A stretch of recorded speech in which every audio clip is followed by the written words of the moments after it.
Three. Hi, we're here. Wait, is my music here? Hello, everybody. Oh yeah, okay, my music's here. Hi, hello. How's it go, you guys? Thank you so much for being here. Do we wanna introduce ourselves? Oh, Probably, right? probably. Yeah, you can go first. Go ahead. Hello, everybody. My name is Ori Lunami, and I'm a Slavic space witch. And today we are going to read some spooky real stories from Reddit. Yeah. And Hello, I'm here hello. Oh yeah. Sorry. And I'm here with her. Yeah. Hi. Welcome to the stream. I'm FEARSONA. You can call me Sona, and I'm your friendly neighborhood true crime VTuber here to give you full body chills as always. Wait, I do have a question for you, Ari. Because you said you're a Slavic space witch. Is it possible that you're from a very certain, I'm not gonna say the region, but like, are you from a very specific region in Poland that is known for witches? Or no? There is? Wait, There there's a is. space. There's a place? Wait, what? It starts with the no. Well, I'm not from there. Oh, but... you're not? Okay. Co to, Świebodzin? Świętokrzyskie! Oh, no. Really? Świętokrzyskie is known for witches? I'm sorry. Well, I mean, perhaps. I don't know if there are witches in Świebodzin. Never heard. Never heard. But Świętokrzyskie has witches. I'm actually from Świętokrzyskie. I didn't know that. Yeah, there's there's the Bald Mountain, and it's like, oh, the witches from Bald Mountain, Łysa Góra. Oh, yeah. Yeah. No, but like, oh yeah, I didn't know. Actually. Yeah, there is. So I was like, oh, I wonder if, because there's a legend that all witches were gathering at the, Bald Mountain. What? I need to go there. I need to go there. Yeah, you need to visit. Maybe it's gonna be like, you visit and there's like a surge in power. You're gonna be like connected to all the witches. Are you a witch? Well, I mean, I can't say that, not publicly. Okay. I know. Secret. What's going on, okay. No, but wink, wink, hint, hint, hint. But everyone is saying hi to you. Eric, thank you so much. And Yeldra, thank you so much for joining the membership. Also, Melissa, thank you so much. It looks like I managed to catch the midnight stream. Yes, you did. You guys, thank you so much for all the super chats. But yeah, we are here today. We have gathered here today. Well, not for a wedding, but we've gathered here today to... No? You've been lied to. What? I've been lied to. Oh yes, because I'm hosting a wedding in your case in the forest, in my case in a basement. Well, I would totally. If it's with you, we can totally take a wedding in a basement. Sure. Wait, it's a wedding? Everyone's like, Polish wedding. Hey, Polish weddings are the best. You guys have no idea. Oh, you guys have no idea. It's like, it's not one day. It's at least two. Yeah. Did you ever sleep on the chairs, like combined together under the tables? Oh my god, it's a classic. Absolutely. It's a classic. Like as a kid, I think every single one of us as a kid had like an experience. I don't think this generation, the newer generation, will ever have that experience.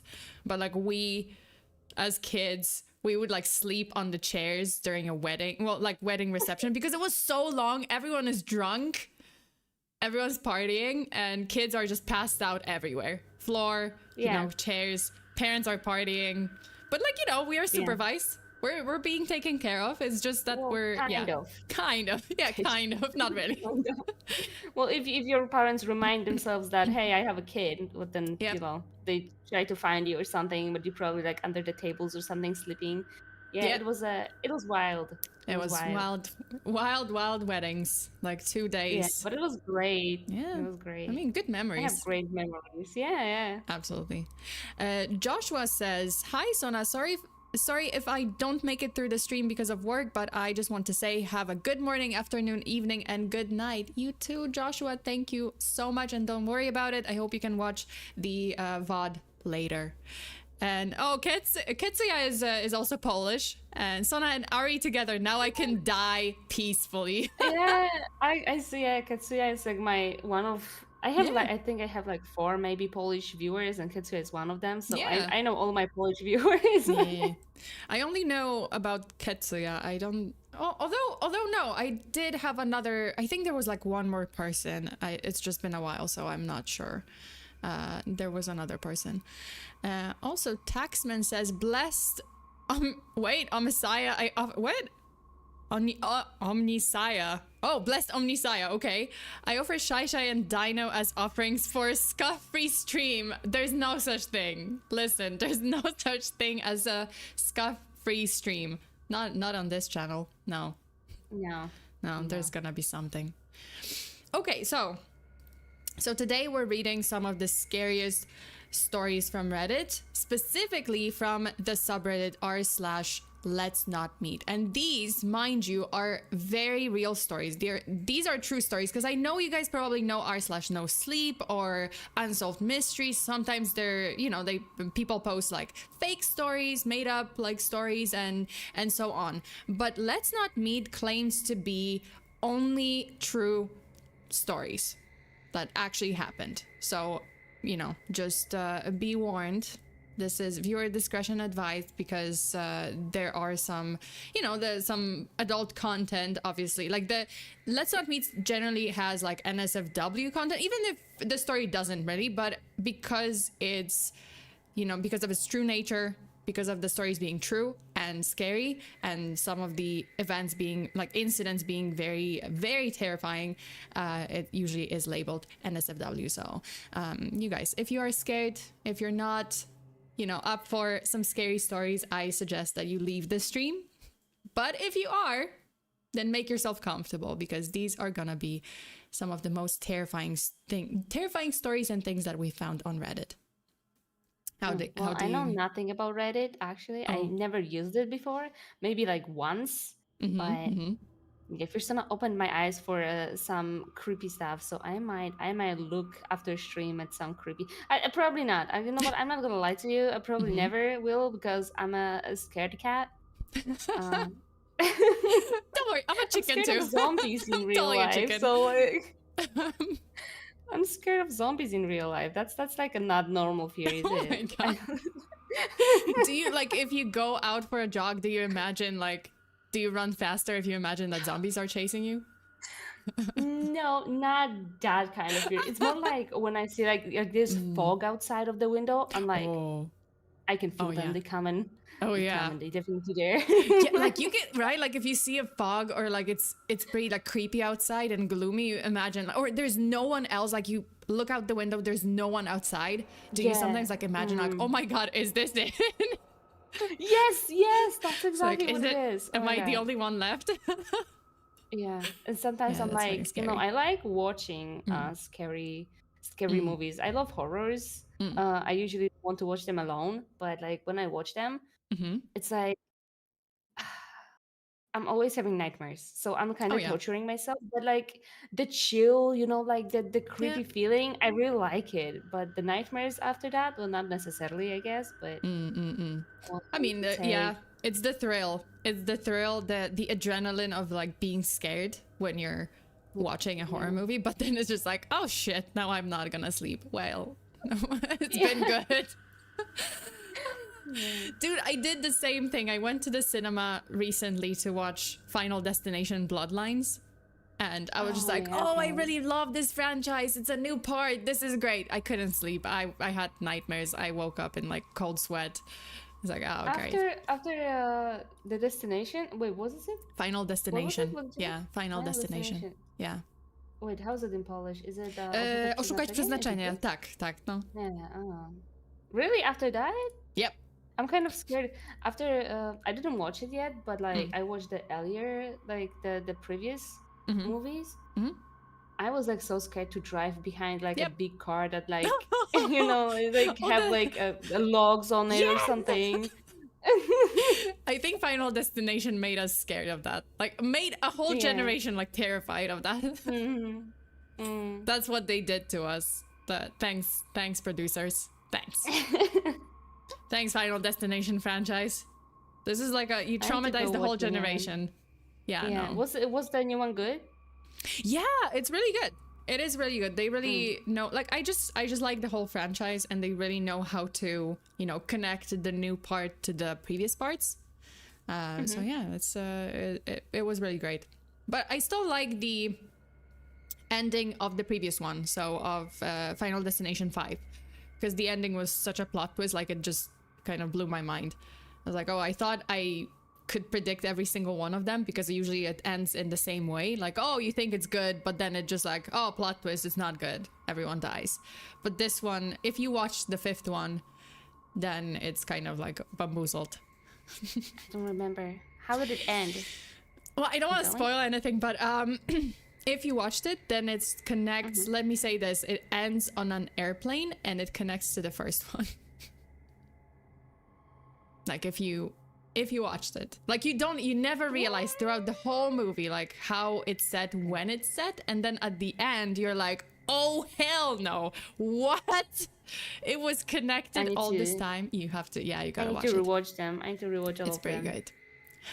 Yeah, I have to rewatch like every single one of them from the beginning, because it was pretty good. Okay, I think we can start without further ado. We can start with the first story. How about that? Yeah. Okay, so we're gonna start with my story, and this one is, oh shit, I have like kind of it's covering our faces. Shit. Wait, I have to, of course there will be scuff. Damn it. Okay, I'm gonna like make it a little, oh, okay. So the first story is titled, My Brother Saw a Ghost as a Kid. 2 decades later, I realized what he actually saw. I was about 7 years old, my brother about 10. It was well past our bedtime when our mom woke up off the couch to put us to bed. Woke us up off the couch, whatever. Our dad worked construction out of town back then, so it was often just us 3 at the house for weeks at a time. Up the stairs and to the immediate right was our parents' bedroom. Going left put you in the middle of a hallway. Taking another left down the hallway led to my brother's room. The opposite end was my room, which was also across the hall from our upstairs bathroom. At either end of the hallway are window doors we always kept locked and rarely used. The door on my end led to a balcony overlooking our front yard, and the door on my brother's end opened to our back porch. The house kind of leans into a small hill, and also the house is a fucking maze because I got so lost in this description. Well, anyway, there's the parents' room, there's the sister's room, or whatever, brother's room, and the other siblings' room. Cool. My brother and mom both had a habit of waking up in the middle of the night to use the bathroom. I only knew this because I was always a light sleeper and they just couldn't help flushing with the door wide open. This night, oh yeah, I think that's a pain. Like, I remember living with my family, and like if someone flushed the toilet with like doors open, I'm like, thanks. Yeah, my room was right next to the bathroom, so I had a full experience. No, Jesus. Yeah, my room was kind of like, you know what, my room too. It was like my room, and then on the right it would be like bathroom, and the door would just open, and it's just the sound would just travel right into my room. They always put Slavic kids next to the bathroom. I swear to God. They're just like, oh, so parents have to get a good night's sleep, but not us, thanks. Yeah. Okay, so this night, however, my brother stopped on his way to his room and came back towards the bathroom. I'm gonna try to pee before I go to bed. The past few nights, I've been too afraid to walk to the bathroom. I keep seeing a man wearing stripes at the end of the hallway. Oh, hell no. I don't know if my mom wrote it off as my brother telling ghost stories to try to scare me, or if she was already half asleep and didn't catch it, but she didn't react at all to my brother's confession. I, on the other hand, was terrified by it.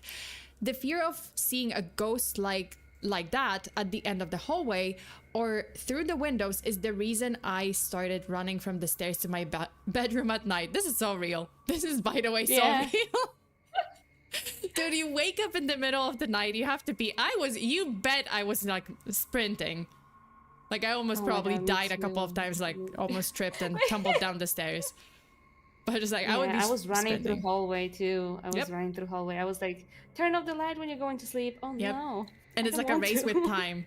Because like you switch off the Yes. lights and you're like, shit, shit, shit, shit. Like from this, because it's always like, oh, this switch is so far away from your bed that you have to like fucking sprint for your dear life. Oh my God. Mm-hmm. It's so stupid, but yeah, true story. Okay, so the fear of seeing a ghost like that at the end of the hallway or through the windows is the reason I started running from the stairs to my bedroom at night. Years later, when I was about 18, my mom and I were having a conversation in her car about a dog we had for a very short time when I was little. We were sharing stories about Max's tendency towards destroying my shoes and other unruly behaviors when my mom blurted out, "Do you remember that time I opened the front door for the cops and Max ran inside to the kitchen and started tearing open that big bag of dog food we had?" This really caught me by surprise because in all the years I lived in that house, we never once called the cops. Gun owner family in a quiet rural I guess West Virginia. Hey, this is from West Virginia. Oh shit, Mothman.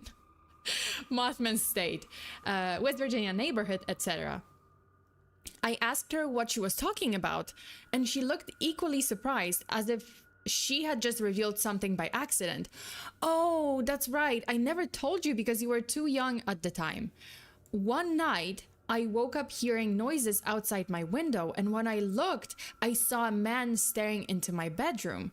She went on to describe how turning on the lights caused him to take off running, and how she grabbed my dad's pistol before calling the cops. I can't remember all the details I gave them when they showed up. A tall, white male wearing a striped shirt and jeans, short dark hair, something like that. They said it matched the description of a man they were looking for in the area. It turns out he had escaped from jail on a murder charge. Oh my god. What the fuck? Now, I know it sounds so obvious hearing those two stories back to back, but it wasn't until a few years ago, in my mid-20s, that I pieced together that my brother had unknowingly warned us about a murderer who spent multiple nights casing our home. Oh my god. My god. What Jesus. the fuck? Listen to the kids. Listen to the kids if they tell you that they see something. Oh, You know, maybe she realized if she saw him.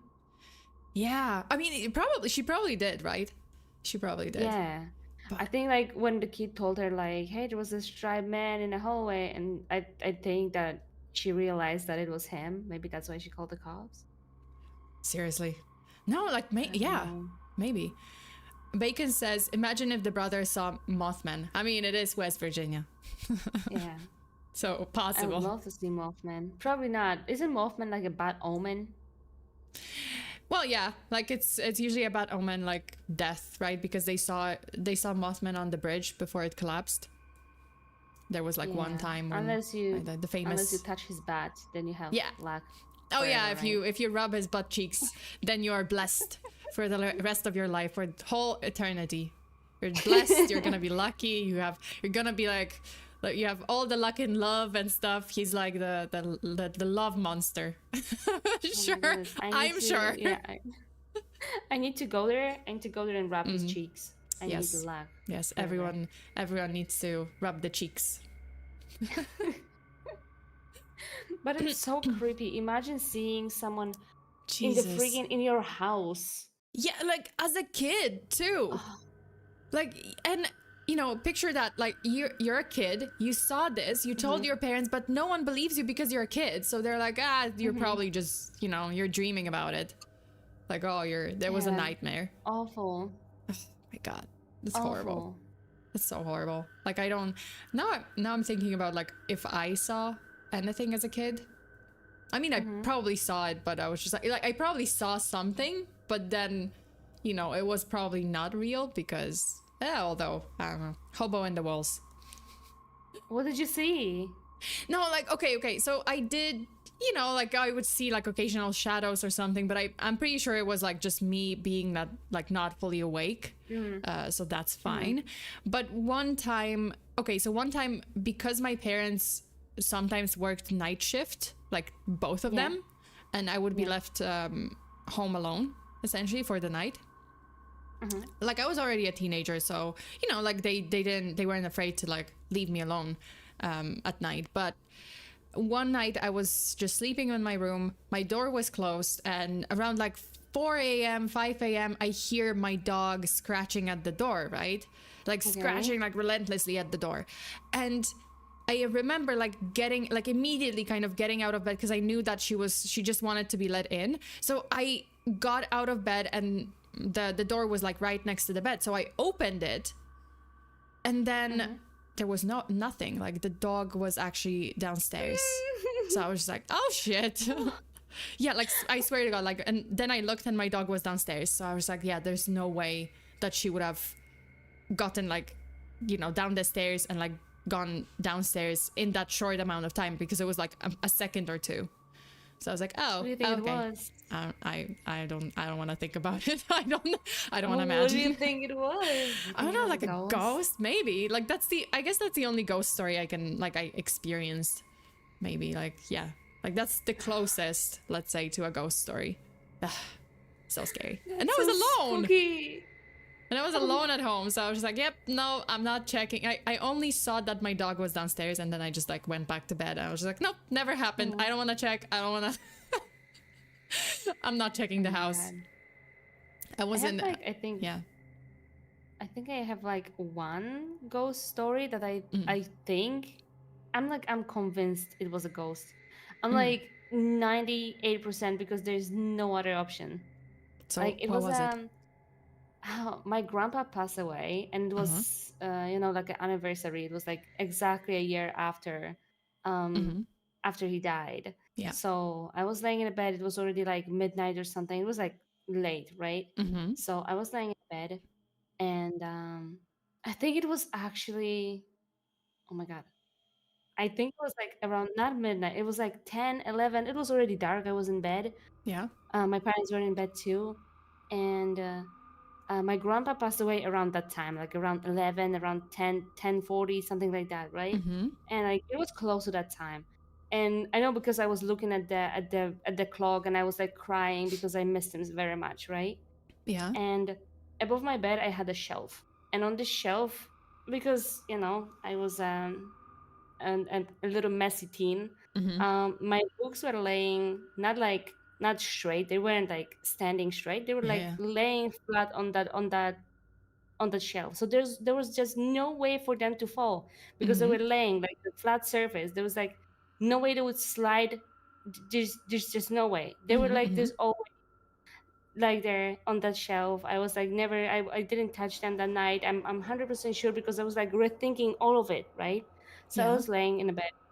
I covered my face with a with a blanket. I was laying with my dog too. Like my dog was under the blanket with me. I was cuddling her, and I was like crying. I was like thinking about my grandpa, and because it was anniversary, so like it was very emotional. And I felt books falling on top of me from that shelf.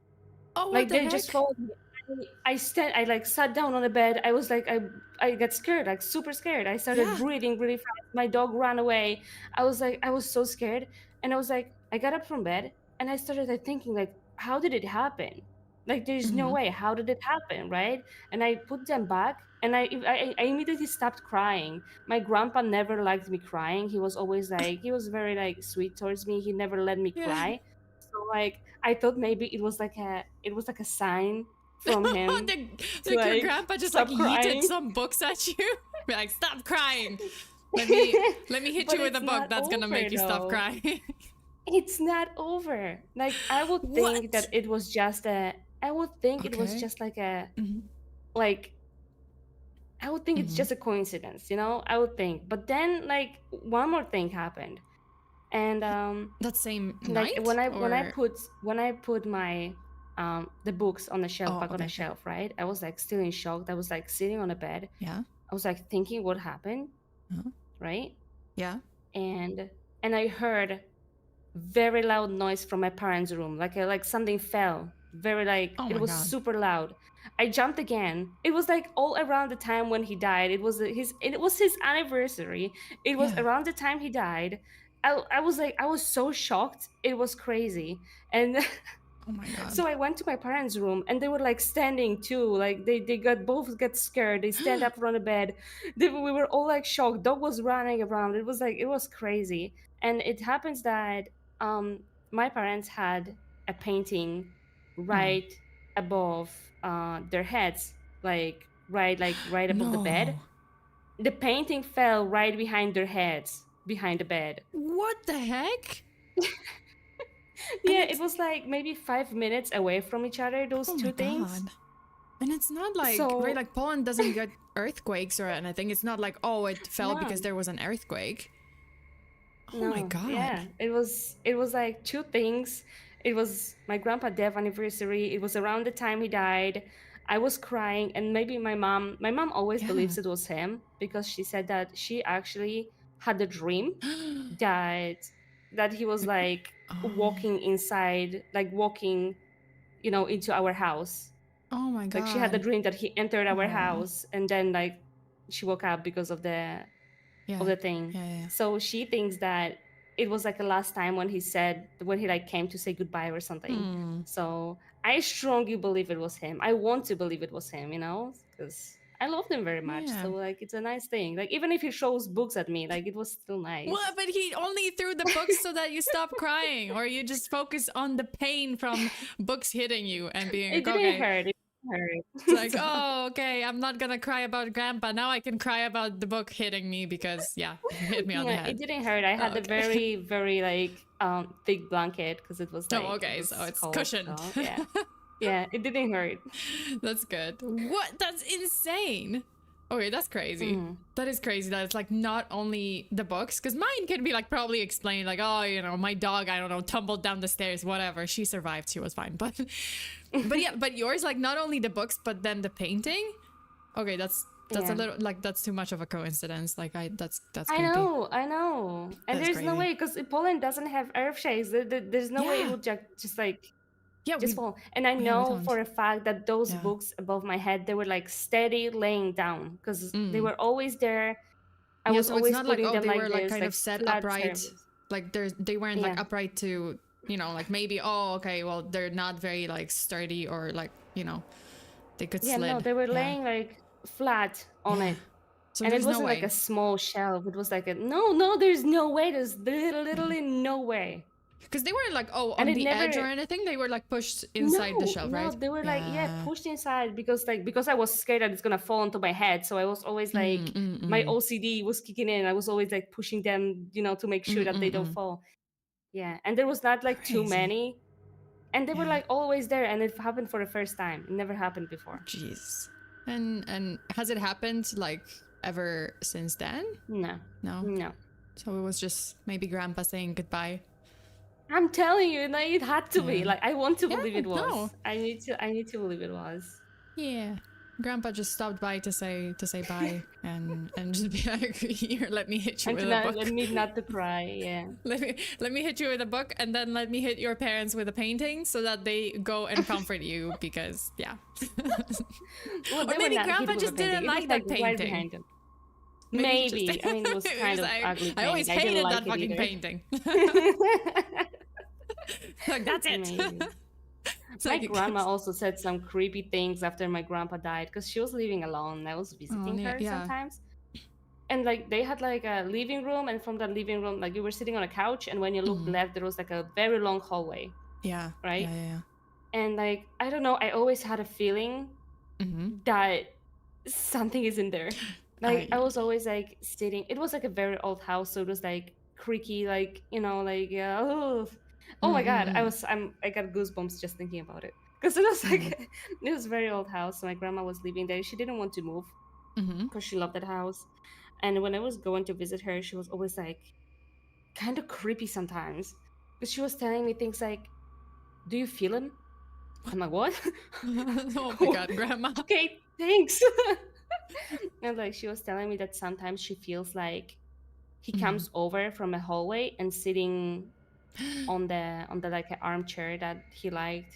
Oh my God. And yeah, and then I started like, because she said it, I started like paying attention to like things like Like this, and I sounds was like, and I kind of yeah. started to be scared, you know, because like, oh my God, you don't tell that to me. I'm Don't scared say of that to those. me. It's like, Yeah, Grandma, I even if it think. was my grandpa though, like it's Yeah, because creepy. it's Like you feel scary. someone coming. Like Yeah. sometimes I felt watched, and I didn't like it Oh in my that God. house. Yeah, I would. Yeah, I was Yeah. always sleeping with her when I was visiting Understandable. her. Understandable. Like Yeah. you would be creeped out to like, stay there for the night, right? Like, or, alone. Like, oh, in a room, like alone. Yeah. Yeah, I yeah. Oh would my not. God, no. I was like, it was a big house, so Mm, I was like, it was really creepy without grandpa. It started to be like a little yeah. eerie, you know. It was like, oh, I don't know. Like Oh. Mm. I didn't like it. I didn't like it. I didn't like it. But yeah, I was always sleeping. I was a teenager, but I was too scared to sleep alone, so I was sleeping in Yeah. with a grandma. No. I was like, Yeah. I'm No. not Like sleeping that's. alone at that I would house. have too. I would have too. I wouldn't have like stayed alone in a room because I'd be like, yeah. Thanks, Grandma. Yeah. Thanks, Grandma. You freaked me out. Oh, yeah, you remind me one thing. It was in that house too. Mm-hmm. I tried to sleep alone a few times, Mm-hmm. and after that, I think I didn't sleep alone because I put my head. It was like it was the master bedroom when my grandma and grandpa slept, but my Mm-hmm. grandma didn't want to sleep after grandpa died in that room, so she moved to another one, and she Mm-hmm. was sleeping in a guest room. So I was sleeping in the master room, right? Oh God. Um, but the master room is like, it was big. It had two wardrobes. One was opening itself by itself, Oh my so God. that was fun. But it was like, I think it was because, because the door was like loose or something, but it was still Mm-hmm. creepy. It was very creepy. Like you waking up like in the middle of the night, and the wardrobe is like slightly Like, open. oh my God. No. I'm like, yep, I that's hated it. it. Haunted wardrobe. But that's not what happened. Like, what happened was, I was sleeping, Mm-hmm. and I think I woke up like for a second, like something woke me up, and I was like, everything was dark. The closets were closed, like the wardrobes were closed, so like I didn't like get spooked or anything. Mm-hmm. I was like trying to fall asleep, and I heard scratching. But the No. creepiest thing is I heard scratching right on my pillow. No. Oh my God. Yeah, it was like something. It was like it was my pillow. Like something scratched my pillow. Like I don't know if it was like from below my pillow or right next to me. I Uh-uh. know for a fact it was my pillow because it was right next to my ear. I hated it in my ear. I sat up and I was like, I froze. I didn't. I was too scared to like turn around to do anything. I just froze. Yep. Don't Right. ignore. Don't turn around. This is a horror movie scenario. I didn't turn. I was so terrified. Yeah. I started crying. Like I didn't like cry. Like I felt tears coming out of my eyes because I was too scared to like move to the sides to like look around even. I was just looking straight, my Mm-hmm. eyes wide open. I started like crying, Mm-hmm. and I was Mm-hmm. like, "Grandma!" And I started screaming for her because I couldn't Oh my move. God. I froze. Yep. No, don't And check. yeah, Don't investigate. This is like rule no. number one of I surviving. couldn't. I could. That was I think that was like the first time when I actually like froze. Like I was frozen. Mm-hmm. Couldn't do anything. Yeah. Just scream. No, it's better. Honestly, it's better for you. This is like rule number one of how to survive a horror movie. Do not investigate. Do not. Yeah. Never, To ever, this- ever. To this day, I have no idea what was it. Nope. I no idea. She didn't. She the dog. She had a dog. Mm-hmm. But And the she dog hadn't started. with her. Like it Oh. was in her room. It wasn't in my room. Yeah. I have no idea what was it. No idea. No clue. No idea. But I never slept in that room after that. I wonder if like a ghost was trying to drive you guys out of the house. Like in this economy, no. It's like I'm gonna ignore you because things are inflation and it's expensive now. Like I can't move. I can't afford to move. So Ignore the ghost. let's coexist. Let's ignore each other and just let's coexist. Yeah. There's that funny YouTube Shorts like video of like a guy, you know, like he's doing a skit of like, oh, a ghost is like drawing some things on his wall or like mirror, like, oh, get out, and the guy just ignores it because he's like, no, in this economy I can't afford to move. And the guy's like, what? But I'm a ghost. They're like, yeah, so how did you die? And they're like, sit down, and they just kind of like chill. Yeah, no, in this economy, no. Yeah, Okay, no. we can. I think we can go to the next story. Okay. Yeah, you ready? Okay. It's yeah. Which Is one it my would you time? like to? Yeah, it's your turn. Which one would you like Let to? me see. Oh, this one's perfect. There I was, a man. Oh, There was a man hiding. There was, I think. There was, a yeah, man there was. hiding in our house for a few weeks. oh God, no. I would die. I would rather die. Okay. Okay. I want to start out by saying it's actually happened. This isn't some creepy story or something I made up. I still have trouble sleeping alone because of it. Even now, later, at 27, I checked every closet and locked every door at least 3 times before bed. Oh my god, me too. Oh my God. Do you do that too, or Yep. or I only do. me? I I'm do. paranoid. Dude, I'm so paranoid. Before I go to bed, I check all the locks. I check if the curtains are closed. I check my wardrobes too. I'm too paranoid. I definitely check locks, like, oh, if my front door is locked. Like, I do live on the 13th floor, so I don't have to like, right, like, oh, it's not, I don't have to, I'm not on the first floor, so I maybe like windows are fine, but no, but like windows are also closed, but yeah, like I definitely check if my front door is locked. I'm like checking double, triple. everything. I'm not letting anything happen. I'm not taking any chances. Yeah, I have a. Oh my god, there's like a little mirror in my closet. Oh God. I watch too many horror. Nope. Okay, I watch too many horror movies. I kind of feel like something's gonna come out of it sometimes, but like, yeah, I'm just trying to ignore it. If I have to go to the bathroom in the middle of the night, like my bathroom has like a huge mirror, I do not look in under any circumstance. I do not look in the mirror, like at night. Oh my god. Yeah, I yes, I have that too. I have like a fear that there's. Yep. Did you get scared as a child by Bloody Mary? Like, I Oh think that's yeah, what scared me. that was like that Bloody was Mary the scary stories. story of our childhood, like Bloody Mary. Yeah. Yep. No, I do not look in the mirror. I'm just like I ignore. I just look at the floor. Yep. Just do your deed. Do pee and then go and then go back to bed. Yeah. Oh my god. Same. Oh yeah, and I also don't go to the bathroom at 3 a.m. Like if it's 3 a.m., I just hold it in until 4. No, don't say that to me. Sometimes I'm going like I don't even look at the clock. Actually, I'm like if I need to, I'm like okay, going, coming back, and then I'm checking the time. Dude, if I check the clock and it's like 2:57 a.m., I sprint to that bathroom. I'm like, this is it. I have 3 minutes, and then I have to go back. Yeah, no, not 3. Between 3 and 4, I don't go to the bathroom because I'm like, nope. not taking any chances. Pee and flee, exactly. Pee and flee. So yeah, there is why I don't stay home alone anymore. I was 16, almost 17, living with my mom and my little brother Ryan. Like he was 7 at the time. My mom worked night shifts at the nursing home, so I was usually the one watching Ryan when she was gone.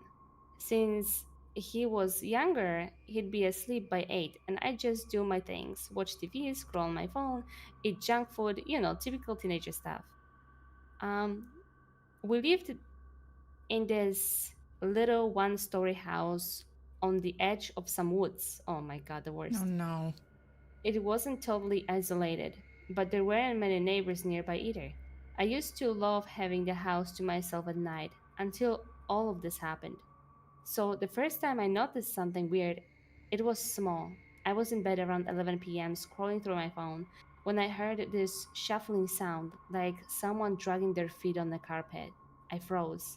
Brian was asleep. My mom wasn't home. I sat there holding my breath, listening. It was quiet for a few seconds, and then I heard it again. A soft scuffing noise, like someone was moving real slowly through the living room. I grabbed my phone and crept. Crept, yeah. I think. Crept? Is that the word? Is that a word? Crept out of my yeah. room. Is it like, oh, creep, Like, okay. creep something? Like, oh, like creep into. Okay. I think. Got it. English hard. English is always I hard. crept out of my room, my heart pounding. I checked the front door locked, the windows locked. Nothing looked out of place. But then I noticed something that made my stomach drop. The whole closet was open, just a crack. We never left the door open, ever. I stood there for a second, my whole body on edge. I wanted to just turn around and go back to my room, but my dumb ass decided to check. I pulled the door open, fast, nothing. Just coats and shoes. I remember laughing at myself. I was just being paranoid. Still, I locked the door closet. I locked the closet door before I went back to bed. This is like your. A few nights later, yeah. So, I'm so sorry. I'm sorry to cut in, but like this is like your story with the door, the the closet door. Like, oh, it sometimes would be open. Yeah, but it was like a kind of wardrobe. It was like on like a foot thing, so there was like space below. So I don't think any fat ass would like fit in there. No, okay, never mind then. So that's fine. A few nights later, I woke up out of nowhere. At first, I didn't know why. Then I realized I could hear breathing. Ay, no. I was laying there completely still, my whole body locked up in fear. It wasn't coming from the hallway. It wasn't coming from the outside. It was coming from the inside my room. I grabbed my phone, my hands shaking, and turned on the flashlight. I shined it around, nothing. The room was empty. The closet was closed. I barely slept the rest of the night. I can bet he was under the bed. No! Oh, no! Oh my god, I can. Oh my god, that would be so. Oh my god. Jesus. I can't. If I would ever hear freaking breathing and it wasn't be me. No. Dude, I sometimes do actually. No, you know what happened recently? No, but you know what's happening? I woke up in the morning for the stream. I was like waking up. It was like I think it was like I don't know. It was kind of dark. I didn't see very well, but I heard like this. No. Like this, right? I heard it, and I was like, I started looking around the room. You know what it was? What? My cat. I know My cat. My cat is breathing so loud. She was sitting across she was sitting in a corner of the room, just looking at me and breathing heavily. Just sitting there menacingly. Yeah. Oh my god, she is. She's a menace. She's so creepy sometimes. I love how she was just there and. She is. I think she was like, I don't know. I think she's doing it when she's hungry. She's just trying to piss me off or something, or scare me. She's like, when is she gonna wake up and feed me? Feed me, woman. Feed me. Alright. After that, I started feeling weird all the time. Like I was being watched. Like whenever I turned my back, someone was just out of the sign peeking around the corner. I told my mom, but she just brushed it off. Then about a week later, she woke me up after coming home early from work. She looked off. She asked me why the back door was unlocked, and I assured her I'd locked it. And she told me it wasn't locked. It was unlocked. And she just had to lock it. I knew without a doubt that I had locked it the night before, but I didn't argue. That night, I lost it. That night I was on edge. I kept my bedroom door locked and my phone in my hand just in case. I woke out. I think woke up? Woke up? Because I think it's like a misspell. Yeah, like they Okay. I woke up to more breathing. And just like that, and just like oh my god, I can't breathe. Where is it? And just that and I think it's gonna be and just like that gut feeling that I don't know. Okay, and well, just anyway. Like that gut feeling that someone's watching you. There you go. Yeah, my whole body went cold. I sat up, barely breathing and listening. I noticed my closet door was open, which was also weird. I turned on my flashlight just in time to see it swing open another inch. And that's when I saw him. I swear to you, there was a man crouched inside my closet. Skin pale as hell, hair greasy and matted. He was too thin, like he hadn't eaten in weeks, and he was grinning at me. I don't even remember getting out of bed. One second I was staring at him, and the next I was slamming my door shut and running to Ryan's room. Ryan woke up crying as I grabbed him and ran out of the house. My phone already dialing That 911. oh yeah, like dialing. Dialing? Dialing, yeah. Okay. The cops got there fast. They found him still in the closet. Turns out he had been living in our crawl space for weeks. Hoppo in the He walls. had he had gotten in through a loose vent in the basement and had been sneaking into the house at night, watching us sleep, taking food when we weren't looking. But the worst part, when they pulled him out, they found something tucked behind my coats, a knife. The police said he was probably waiting for the right moment. I tried to not think about what would have happened if I hadn't woken up that night. I swear this actually happened, and it fucks with me to this day. So to the man in my closet, let's never ever meet again. Oh my god. Oh my god. He had a knife. What the heck? And then I would die. Oh god, and the grinning. You know what? The scariest part is the grinning, like the smiling at, you know, like because she saw him, and then he was just like crouched there smiling. I would be like, oh, that's it. That's how I die. Imagine you like laying in a bed and looking, and you see like because he was crouching in a closet, right? Mm-hmm. You look at this like little crack in your closet, and you see like the teeth and the eyes. Oh my god! No. Oh god! Oh my god! No! Hell no! Hell no. I would have like slammed the closet door in his face. I wouldn't come. I'm scared that I would actually froze. I would freeze. Or like eat a chancla at him like a slipper.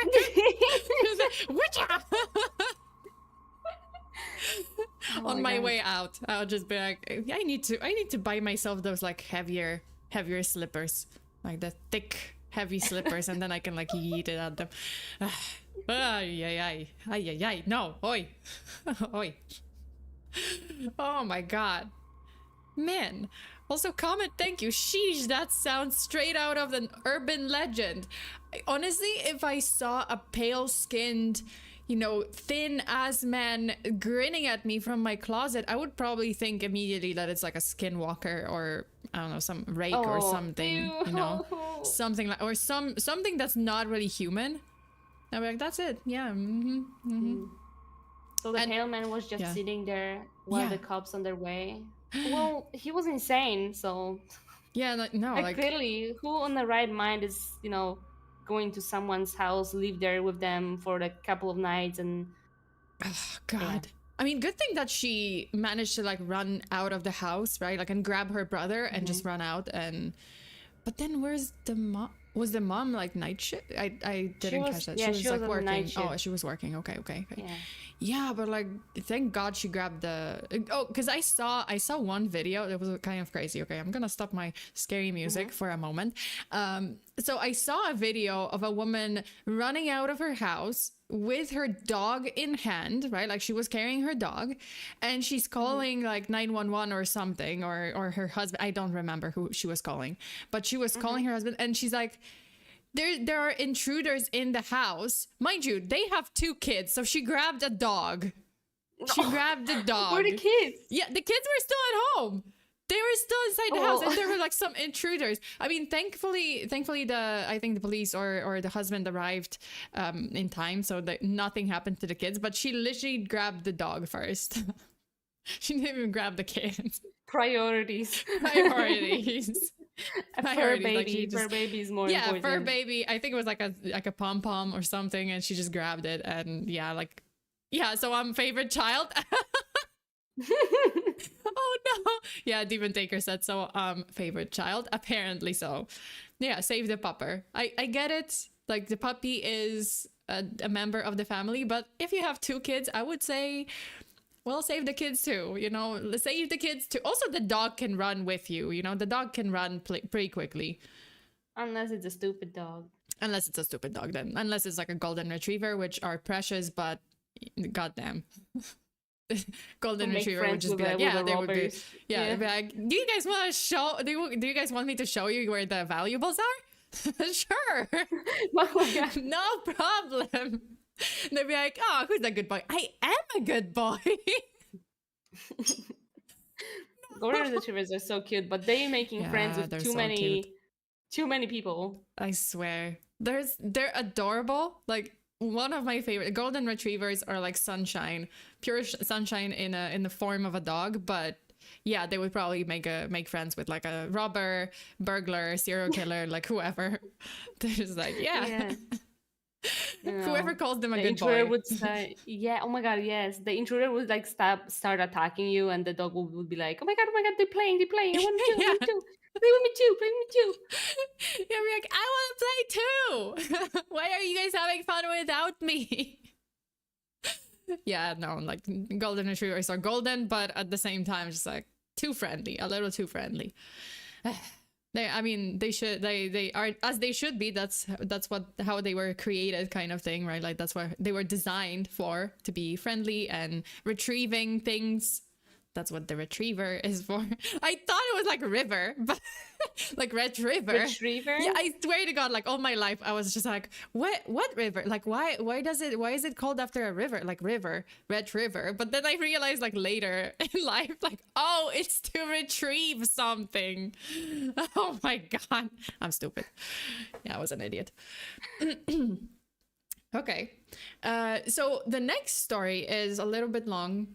Yeah, I know, you guys. I know. I'm an idiot. I know sometimes.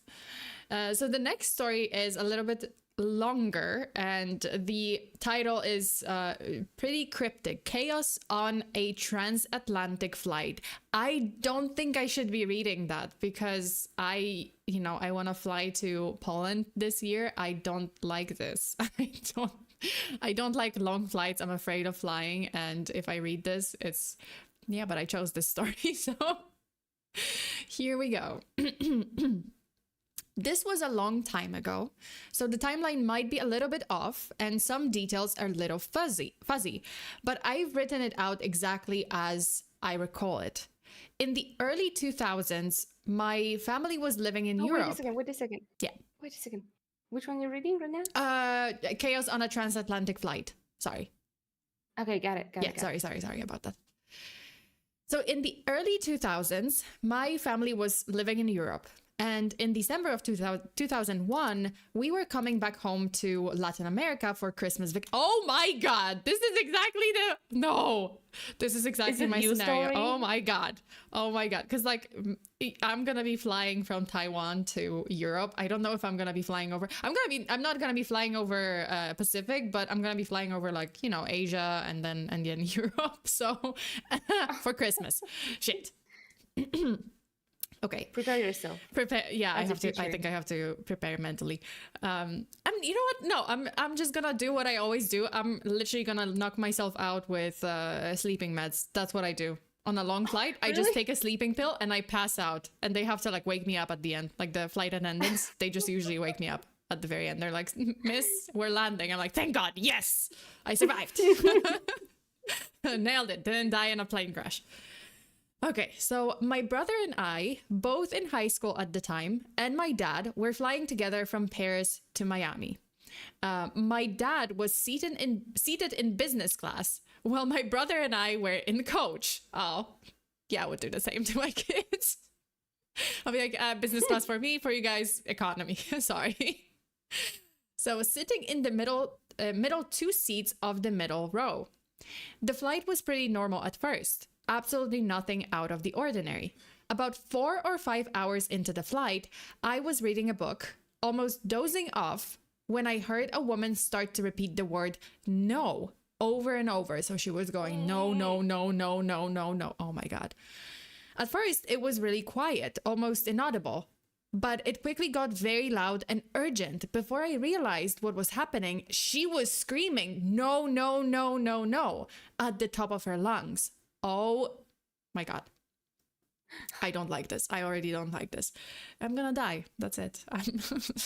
2 sleeping pills this time. Okay, so I looked up and saw a flight attendant a few rows ahead of me to the right, hunched over someone sitting on the window seat. My first thought was that a passenger was having a heart attack or some catastrophic health problem, but her yelling was so unsettling that this couldn't be it. There was a strangely long delay in people's reactions. Nobody did anything. I completely panicked and froze in my seat. My brother, on the other hand, jumped up out of his seat, jumped over to the person sitting on the aisle seat to his right, and ran up to see what was going on.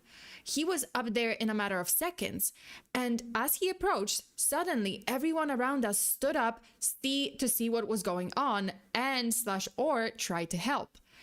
She kept screaming, and now she was struggling with this passenger. He was really tall, so tall that his whole head was visible over the back of the seat, and he had long curly black hair. My brother came back to our row and said something is wrong before going back up to get a closer look. Passengers close to her began struggling with the guy as well. A bunch of people jumped on him and started pulling at him, and someone in the row behind him even pulled his hair. Oh my God. Even pulled his hair back. I don't know. So hard, his face jerked towards the top of the plane. He let out a really loud moan/scream, and then there was chaos. The aisles were so crowded, nobody could move. And I saw a fire extinguisher being passed hand to hand from the back of the plane. I immediately thought there was a fire and that we were all going to die. It was an incredibly hopeless sensation to know that there's nowhere to run and no way to escape the situation unfolding in front of you. They passed the extinguisher up to the male flight attendant near the guy, and the flight attendant hit him with the butt of the extinguisher really hard on the face. Oh shit. What? They started asking for belts, headphones, straps, anything they could use to restrain him. My brother took off his belt and gave it to them, and they wrapped everything they could around the passenger's arms, shoulders, and torso, securing him to the seat. I saw the male flight attendant who had hit him with the extinguisher carry a pair of large black tennis shoes to the back of the plane, which at the time seemed kind of strange, but I didn't think much of it. Oh no. I'm scared. What was in the shoes? Where does this end? Where is this going? The flight attendants asked if there was a doctor on board to sedate the guy. People kept asking if there was a flight marshal on board, but nobody came forward. I wonder if there wasn't really, or like there was a doctor, but he's like, don't say anything. Don't get involved. Don't get involved. Yeah. Sometimes I feel like there is probably like doctors or nurses, but they're just like, no, don't get involved. Yeah, I'm not working right now. I'm not working right now. I'm on vacation. I'm on vacation. And then their family members like, here's a doctor. It's like, shut the fuck up. Shut up. We're on vacation. Yeah. Okay, so I can't remember exactly how or when things calmed down, but eventually everyone was told to return to their seats. A small group of people that helped restrain the guy were asked to keep guard on a rotation. There were always at least a few people sitting behind him and or next to him, keeping an eye on him. I think there was even someone behind him holding a fistful of his hair for the rest of the flight. The pilot announced over the PA that there had been a security breach. I can't remember exactly what he said, but it was vague, and that we were being diverted to Boston Logan Airport. He said that they didn't know if the person was working alone, so get to know your neighbor. Oh my God. Oh my God. Is it like a terrorist attack or something? Oh God. Okay. Get to know your neighbor. We were in the middle of the Atlantic with maybe 4 more hours to go before we could land. Things were a bit ominous and tense, but for the most part, everyone was friendly and in a pretty good mood. Nobody knew what had actually happened. We weren't allowed to get up from our seats, and if you had to use the bathroom, you needed to call a flight attendant to escort you to the lavatory where you weren't allowed to lock the door. I remember a grumpy old Frenchman a few rows from us got really annoyed after a while and kept getting up without permission just to annoy the flight attendants. Yeah, don't do that. Also, an idiot. Bacon says, Among Us IRL. Oh my god, it is. It is like, which one is the imposter? Yeah. Yeah, also don't do that. Don't just do something to annoy the flight attendant. In this situation, come on. Oh my god. So they were not happy. After a while, they put on the movie Legally Blonde to distract the oh yes, Legally Blonde. About, yeah, like, okay, sure. But about lawyers. Also solving a murder. I don't know if that's a good idea. After a while, they put on the movie Legally Blonde to distract passengers. My brother and I went up to business class to talk to my dad. Apparently, they didn't hear the extent of the chaos back in the coach, and they were all going about business as usual, pun intended. A few hours later, as we approached the US, we saw fighter jets outside of the windows on both sides of the plane. Oh, God. The pilot announced that they were escorting us to Boston. Oh, okay. A few little kids got really excited watching the jets. I later learned that these are a last resort security measure to prevent hijacked planes from repeating 9/11 style attacks. They were supposed to shoot us down in case of a major threat. Oh shit. Oh, okay. That is not a good thing. So we landed and we were told to stay seated. A SWAT team came on board carrying assault rifles and tons of body armor, cut off all the guy's restraints, and took him off the plane. I saw everything in detail since we were seated only a few seats behind him. We were parked in the middle of the tarmac for a long time before we were allowed to disembark. I remember seeing pieces of my brother's belt on the guy's seat as we left and thought about to take one as a souvenir, but thought better of it. It's probably evidence, just in case. So we were escorted to a baggage claim area in Boston Logan Airport that was surrounded by a large metal fence to keep us all in one place. Because they are not sure if there's another person maybe involved. Yeah. We were there for what felt like 3 or 4 hours, just waiting anxiously, and nobody would explain anything to us. Passengers were getting really agitated, shaking the metal fences and yelling at airport personnel that this was inhumane treatment. But you gotta understand, like yeah, it's inhumane. Yeah, like it's not great, it's uncomfortable, but I would say, well, it is for security reasons. So, you know. I think it's fair. But there was no food. There was no food. Okay, they should have brought them some food. I would totally shake that fence. Yeah. Give me food. Okay, no food, no drinks. Yeah, I would shake the fence. Never mind. So there was no food, nowhere to sit. Well, the floor. I mean, I would sit on the floor. I would just be like, whatever. Yeah, me too. I would sit on the floor. Nowhere to sit, and children were crying. Dozens of people were trying to sleep on the baggage carousel.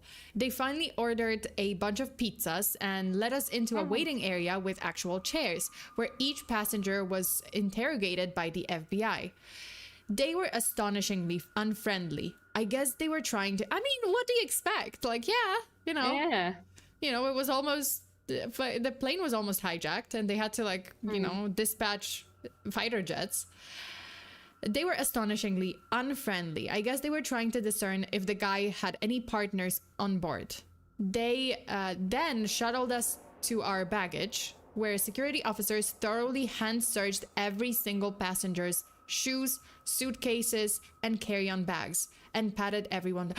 Wait, those tennis shoes. I wonder if there was something inside of those tennis shoes that they took. Like the OP said. Definitely, yeah. You wouldn't just take it away, random shoes. I think there was maybe a weapon, or I mean, I don't think a bomb. Maybe something flammable. Or maybe something like flammable. And patted everyone down. We were finally allowed to make a phone call and called my mom. The rest of the family was completely hysterical. They had been watching the news all day and knew that an Islamic extremist terrorist had tried to blow up our flight with a bomb that he had smuggled aboard in his shoe. So yeah, I was right. Oh my god. Okay. We had absolutely no idea what had really happened until this moment, as we were kept oh, that makes so much sense now. Like the shoes. Oh god. Yeah, I mean, that was suspicious. But so what? So like he was trying to like, I think maybe turn it on or something, and the Yeah. woman next to him started like freaking out. I think so. I think maybe she noticed that he was doing something sketchy, and maybe she noticed the bomb in the shoes. Like maybe he took it off or something, or he was like fiddling with it and she just noticed. Oh, let's keep reading. Jesus. So it was a very strange sensation. Up until this point, my dad, brother, and I had actually remained pretty relaxed considering the circumstances, and were more annoyed about the inconvenient changes to our travel itinerary that, of course, my voice is a toaster, than the crazy experience on the plane. We had no idea how bad the security breach really was, and how close we came to being killed. After about 12 hours in Boston, we were put on another flight home. My brother made the mistake of giving a few interviews to CNN and other networks while we were in Boston. So when we landed in our small country, he was immediately swarmed by the press and gave a bunch of interviews despite being exhausted. I was happy to finally sit and relax with my family after the longest and most stressful trip of my life. We later learned that the bomber, Richard Reed, had actually tried to... Oh, Richard Reed, okay. Had actually tried to board the same flight on the previous day. He was detained and questioned by French security because of multiple red flags. He had no luggage and purchased a one-way ticket with cash, causing him to miss his flight. They put him on the next day's flight and put him up in a hotel kind of far from the airport since everything nearby was booked. The following day it rained, and on the walk from the hotel to the airport, his shoes got wet. This might have been why he had trouble lighting the wick in his shoe. Oh my god. Oh my god. Oh my god. That's so true. So the shoes got wet. So the thing. So she saw him like trying to light up the freaking bomb in his shoe. Yeah. Oh my god. His plan was to light it in mid-flight. He waited until the passenger next to him went to the bathroom, then tried to light his shoe with matches. The female flight attendant that first engaged him had smelled the matches and was walking up and down the aisle looking for a passenger who she assumed was trying to smoke a cigarette. She saw him with the shoe in his lap and immediately tried to take it from him. They struggled and he bit her hand. Reed is now serving 3 life terms in prison. Oh my god. Oh my god. What the fuck? But win for the rain. Win for the bad weather. Holy shit. This is terrible. That's so crazy. I don't like this. I don't like this. I don't wanna. Oh my god. And I'm flying to Poland. God damn. No. Okay. Yeah, no. I think it's gonna be 2 sleeping pills for me. I think this time it's just 2 sleeping pills and I'm just gonna be out. You're gonna try to sleep through the attack? I'm gonna try to sleep through like anything that happens. You know what? So far it worked. I would just I literally I take the sleeping meds, which are, they're pretty delicate. So it's like, it's not like a very strong sleeping med, but it works for me. So yeah, I usually take it right after the takeoff. So if when we reach kind of the cruising latitude where it's like, the autopilot engages, I know that, right now it's already safe and I can just take the pill and yeah. And I pass out like immediately within like 10-20 minutes and I'm just out for 10 hours and then I wake up, like they wake me up when it's like time to land. I'm like, oh, okay, great, survived, yes. +1 to experience. As someone said, you can only trust people in airplanes with their dogs out. Yeah, that's true. That's true now. That is true. That's so true. I wish there was like, I don't know, I wish they allowed like a dog. They could, I don't know, when a dangerous sniffing dog aboard. No, dogs like feet. Damn. Oh yeah, that's true. Feed out. The feed out. The feed out. The feed. The feed out. The feed. But I also wish that they did have a dog that can sniff out like bombs and stuff. Well, they do on the airport. Yeah, but not on the airport. I wish they could allow one doggo like per flight. And it's like this beagle One just doggo like per walking flight. up and down the aisle, just doing his job, being a good doggo. Or like a little Pomeranian. Yeah. Oh my God, I would love it. Little fluff ball. Sure. Or like one of those like sausage dogs. Oh, that's funny. Oh my God, I love sausage dogs. I love Sausage dogs are weenies. good. Yeah, Oh my wieners. goodness, I love them. Yeah. And he would just be like running up and down, doing his job, being a good boy. Yeah, little baby. Be cute. Little baby doing little baby job. Yes, exactly. Be adorable. Ah, man. I shouldn't have read that because it's flying scares me. Dude, like I'm so scared of flying. I love flying. You Not love scared, flying? but I love flying. No, like no, I was. I do. I always, when I was, for a long time, I wanted to be a pilot. Oh, did you Yeah. like ever like pilot anything? Like, you know, No. try attempt? No, or... no. Oh, No. I only guess... fly as a passenger, but I always wanted to be a pilot of like those army passenger? airplanes, the fat ones. Oh, like Top Gun. Yeah. Mm-hmm. Yeah. Tom Cruise Maverick. Yeah, no, like that. But do you have like motion sickness? Any motion sickness? No. Oh, okay, then you're good. See, I wanted to be a fighter jet pilot too. Like watching Top Gun, I'm like, I could do that, but then I realized, oh wait, I have horrible motion sickness. It's like this is where my career in fighter jet piloting ends. No, like just, you know, just watching Top Gun, I was like, oh, that would be so cool. But then I'm like, oh wait, I would puke. Motion sickness. I was like, oh no. It's like so anyway. No, I did want to be a flight attendant. Because that's like I did get motion sickness on a plane like once, but that's only because I took edibles. That was like flight back from Chicago. I took edibles. I took, you know, like weed, and I was like, oh, I'm sick on the plane. Oh shit. I was so sick. For a while, I think I wanted to be a flight attendant too, but then I checked like how much they need to work and suffer with customers, like, you know, with the passengers. I'm like, no. Yeah, no. Same.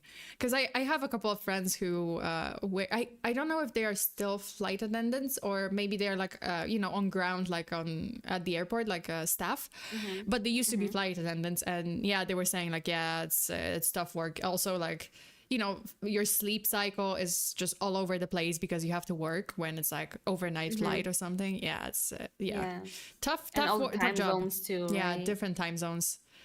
Yeah, they were like, yeah, it's pretty hard. So I was like, oh, okay, yeah, I wouldn't. I customer service, so I mean, like, I would just lose my shit. Dude, I saw this kid. Oh my god, last flight. I swear to God, there was. I'm just sitting there, and there's this kid, right, like with his family, but there's a kid, and the flight attendant kind of comes over, and you know, she's giving people drinks, right? And she tells the kid, like, she leans over the kid and she like gives him a cup of juice and tells him like, oh, please be careful because it can spill, right? Like, please be careful. Yeah. I swear to God, 2 seconds later, this kid grabs the cup and spills it all over the place, spills it everywhere.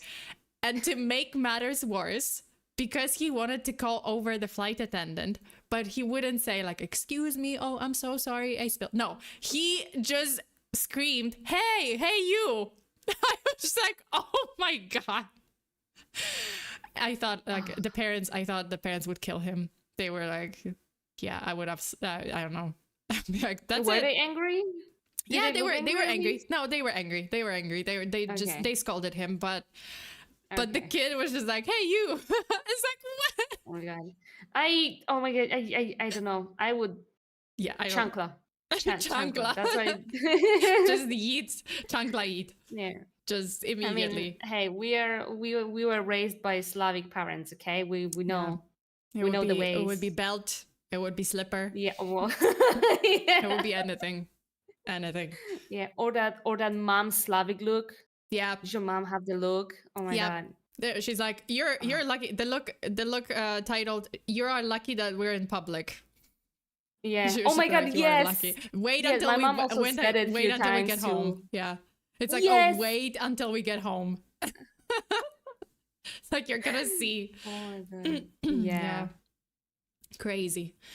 But yeah, flights. I think it can't get worse than this. Well, I mean, yeah, like plane crashes, but Jesus. I mean, at least like they survived, so I guess that's that. That's still scary. I would be like Still terrified to the rest of my life. Yeah. Just well, know. like yeah, but at least Also, when did it happen? Like, how did they not see a freaking bomb in its shoe? Richard. Let me see. Richard Reed, shoe bomber. Oh, interesting. I have the story. Richard Reed. Okay. So this happened actually in 1970. Oh no, wait. In 2000, early 2000s, 2002.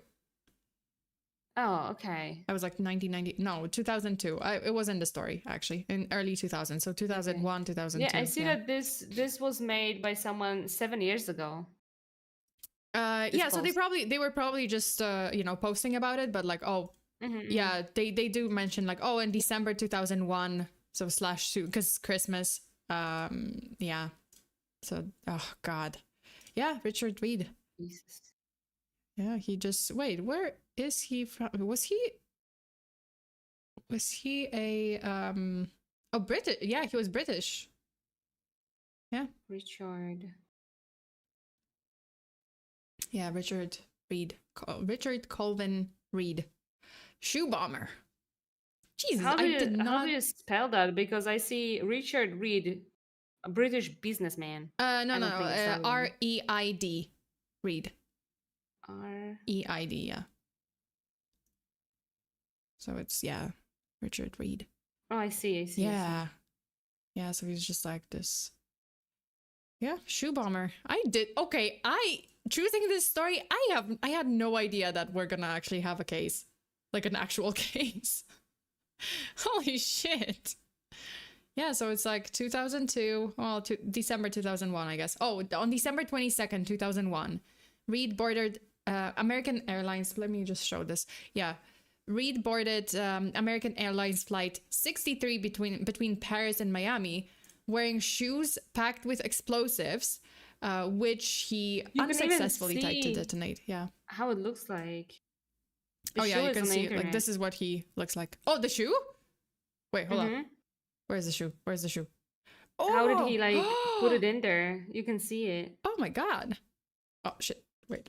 I kind of messed it up. Yeah, you kind of like can see. Okay. I'm just gonna. Yeah, you guys can see it here. Yeah. The shoe. What the fuck? Oh, because there was like thing in the soles or something. Like it was kind of like so he messed put up. it like not where you put your feet, but like below in that hard thing you step with. Jesus Christ. Yep. So yeah, a passenger like on December 22nd, a passenger on the flight complained of the smell of smoke in the cabin shortly after a meal service. Yeah. Jesus Christ. Okay.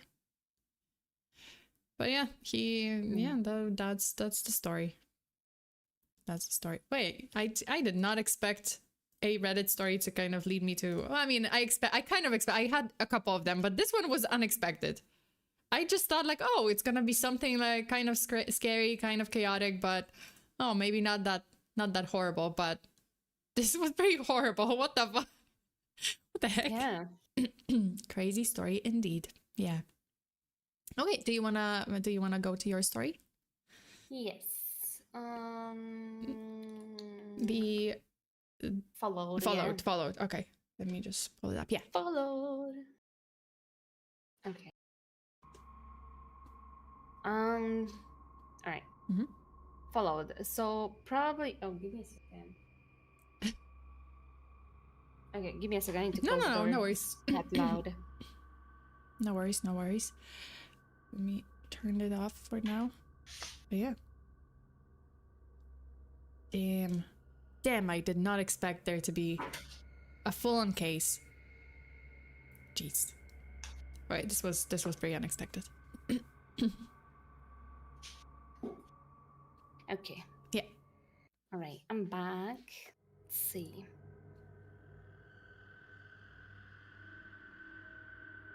I lost it. There it is. Followed. So probably not. Probably not as scary as a lot of stories on here, but definitely something I never want to have happen again. So when I was 19, in my second year of university, I lived in a semi-small city, if you can even call it that, really. Now, due to some other stuff that was ongoing at the time that I won't get into, I often went on walks by myself for my own well being. I know a lone person should never walk by themselves at night, but again, it was a small city, quote unquote, probably like a town, Yeah, little like a town or little something. town. Mm-hmm. Uh, so how do you spell that word? How do you say that? Is it whilst? Whilst? Whilst? I think Okay, so I never whilst know, honestly. I never know with this word. So, whilst I was on this walk, a male approached me. At first, he was just trying his luck trying his luck, so to speak, asking for my phone number, etc. Jesus, I don't read that much No, in no, no worries. English. No worries at all. That is when he started becoming more and more aggressive. Tried to force me to give him informations where I lived, what time I walk home alone, how easily he could just follow me. Aye. At this point, oh my god, I hate men, I swear to god. Sorry guys. At Okay, this point, the creepy guys. Creepy guys. the creepy, yeah, The creepy man, yeah. the creepy kind.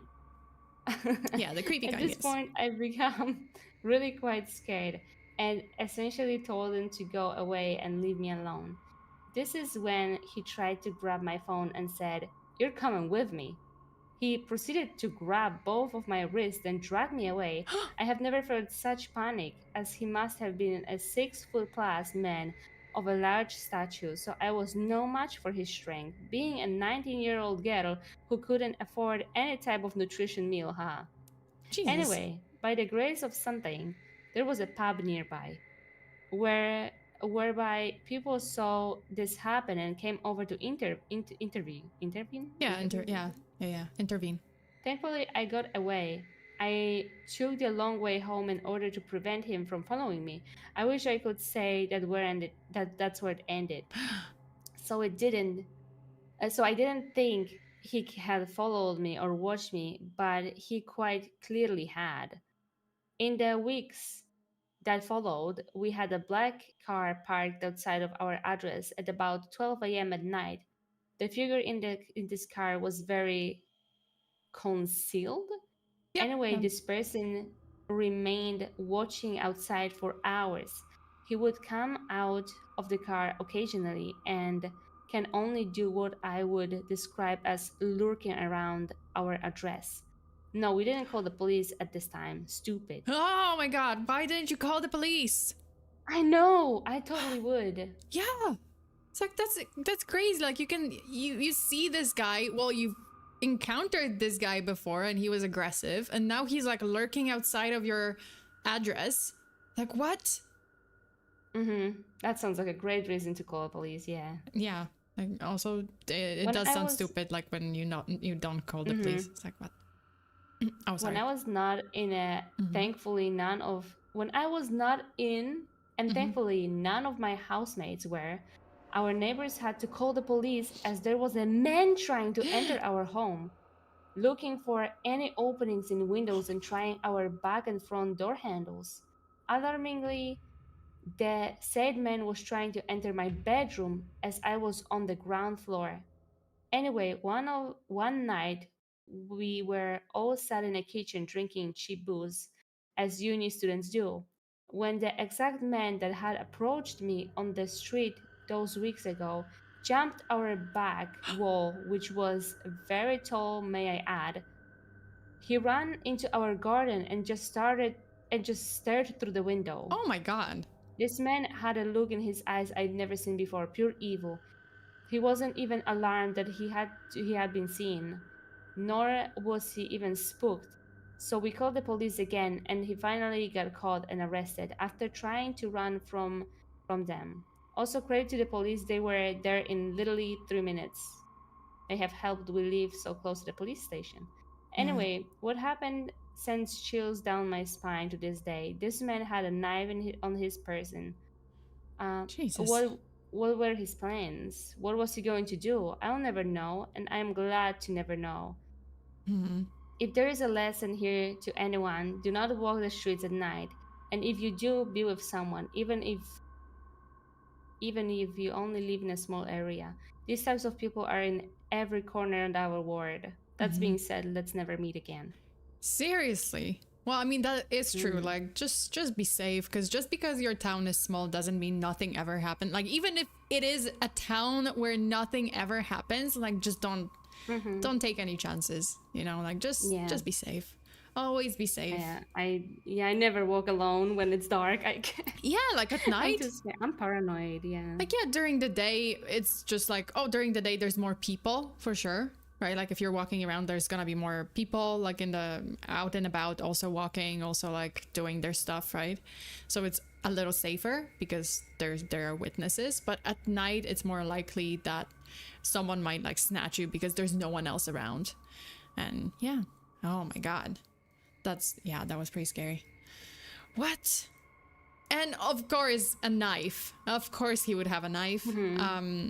Yeah. No, like, what is it with like creepy stalkers and knives? I mean, I know, right?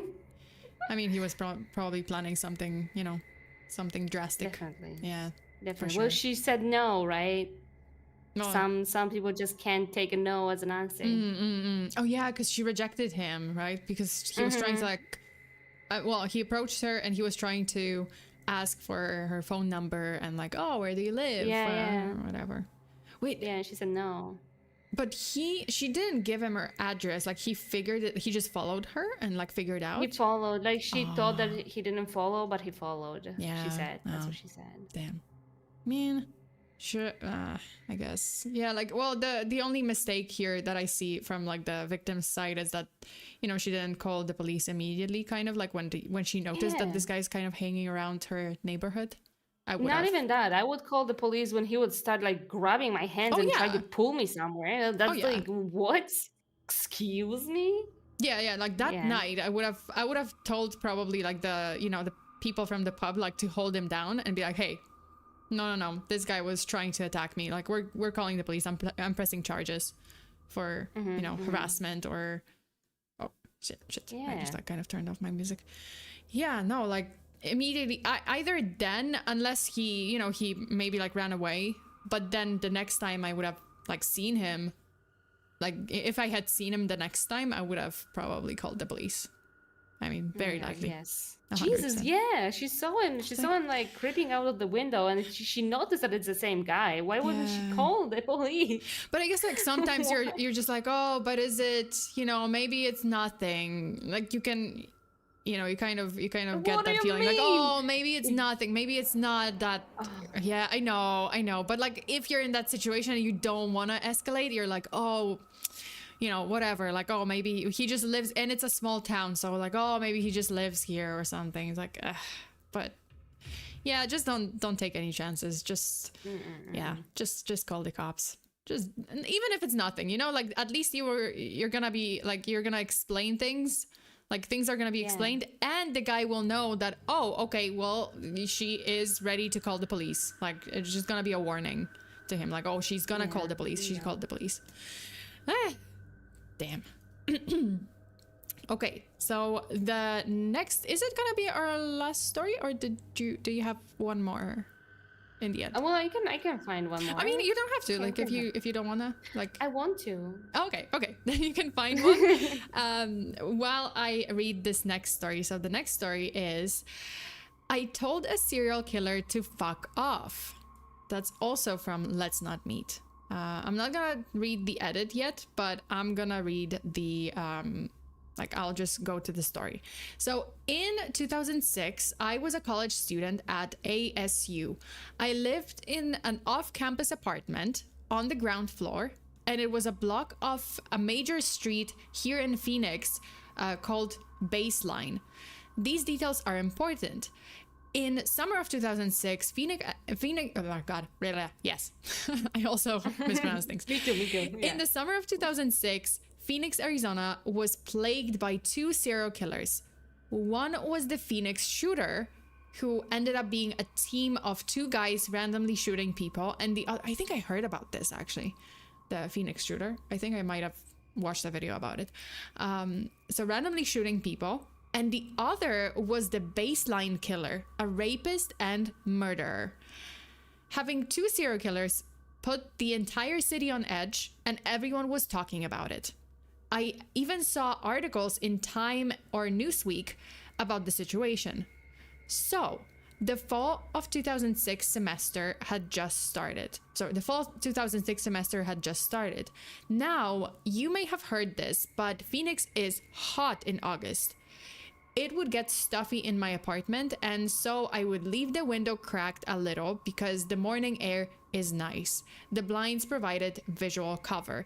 Oh God, I know it's annoying if it's hot and you can't you can't open your you want to open your window. But if you live on the ground floor, I would probably advise against this because it's kind of right, like especially if you live on the ground floor and if you don't have bars in your windows or something. No, just don't. Anyways, one morning a strange sound woke me up. It was the crack of dawn, 4:45 a.m., and the sun was just barely coming up. It was the sound of someone lightly tapping on the window, and it seemed intentional. In my tired state, I figured it could be a bird or some branches or something trivial. Tap, tap, tap. Silence. After about 90 seconds of nothing, the tapping returned, and it was absolutely purposeful. I was positive it was a human producing this noise. I thought it was my boyfriend, who thought it was cute to try to scare me sometimes. I decided I would be a bit of a brat and make him wait. But I was also getting really angry. How dare he pull a prank when I'm trying to sleep? This is just like him. I'm going to give him a piece of my mind and about disturbing my sleep like this. Tap, tap, tap. At a certain point, I got up to get a glass of water, still being in the mindset of wanting to annoy my stupid boyfriend who thought this would be funny. But would he go there at 4:45 a.m.? That's definitely not. No. And just waiting and tapping like a maniac. I think because she was sleeping and she was kind of still the mind of half asleep. I don't think she thought about what time it was, because come on. Yeah. Okay, so to annoy my stupid boyfriend who thought this would be funny. But I saw some movement through the slit in the blinds, and I marched over and yanked the blinds so I could see. Definitely not my boyfriend. I said very loudly, "What the fuck?" He sort of seemed taken aback by my anger, but only slightly. The man I saw will be with me forever. And more specifically, his eyes and the feeling they gave me were insanely creepy. Honestly, words can't do justice to how terrifying his eyes were. They looked like black orbs with no white in them. Absolutely predatory. When I see pictures of Ted Bundy or Charles Manson, that's exactly what he looked like.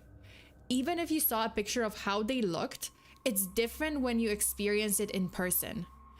It totally floored me. Something about this man was profoundly wrong. He was crouched down like an umpire.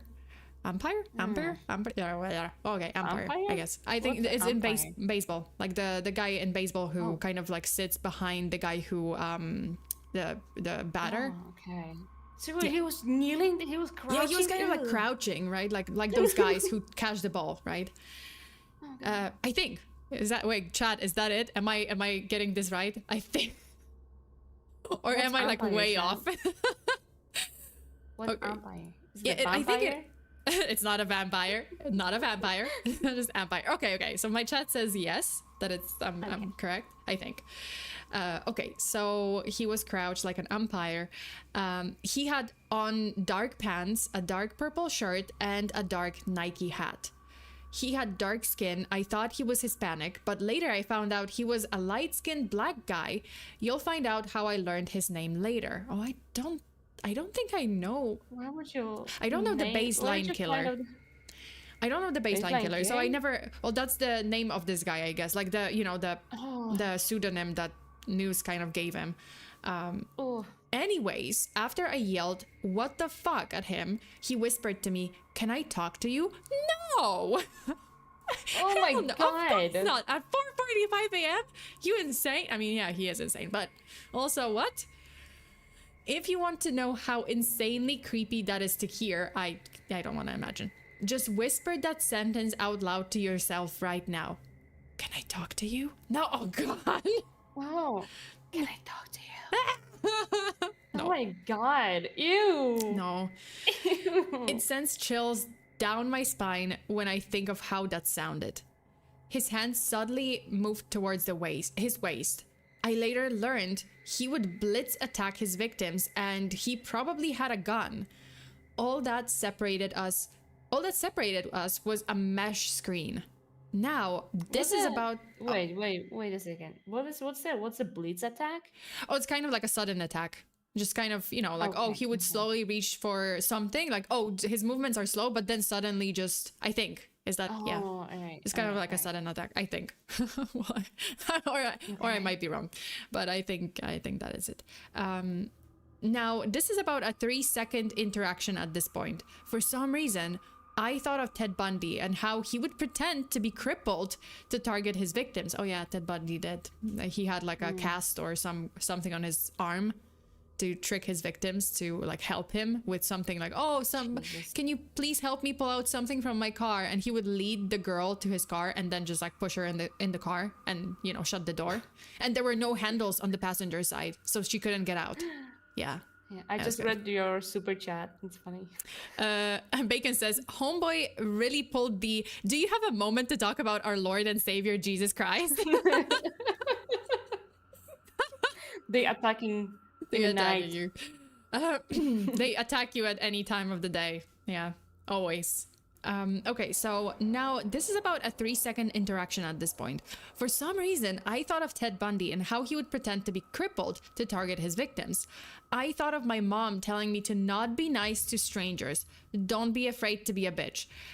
My thinking was as calculated as all that, but it was more the nano processing of how to deal with the situation. So when he whispered that, I started yelling at him. Hell no, get the fuck out of here, douchebag. Yes, I like that reaction. This is exactly it. This is what you do. Hell no, get the fuck out of here, douchebag. I shut the window angrily and locked it. I can't overemphasize how incredibly irritated I was that this person had the audacity to disturb my precious sleep. I like the energy. I laid back down and wondered if I'd been too mean. No, at 5 a.m. Are you kidding me? Absolutely not. Absolutely not. What if he needed help? But no, you can't think that way. You can just, like there are situations where, like people need help. But, if it's a stranger approaches your house, not even like at the front door, just window. Yeah, don't be afraid to be mean. But that didn't really make sense. Why would he be like tapping and whispering if he was truly in trouble? I decided he was a creep after all. I was too annoyed to go back to sleep, but I sort of laid back down. I told my roommate about an hour later, and she sort of jokingly asked if it could have been the baseline killer. When she said that, my heart sank. His face looked exactly like it did in the police sketches that were on billboards everywhere. Yeah, baseline killer. The only problem is that those billboards showed him with dreads, and the man at my window had no dread. Oh, but he did have like very short, dark hair, so he could have cut it after the sketch. He probably cut it. Okay, so There's a movie about it. Oh, Jesus. Well, I guess I know what I'm watching tonight. And the man at my window had no dreads. Apparently, he was some sort of disguise artist who would wear wigs. Updating the police sketch would have been a nice move, but they didn't. I called the Phoenix police, and the detective I talked to agreed that it sounded like his MO. The suspect would say something to throw off his target, and then he would blitz attack. The detective said that my angry response probably made me less likely to, probably made me seem like too much of a hassle to move on. So the only problem was that I thought the guy looked Hispanic, and the detective said many witnesses described him as black.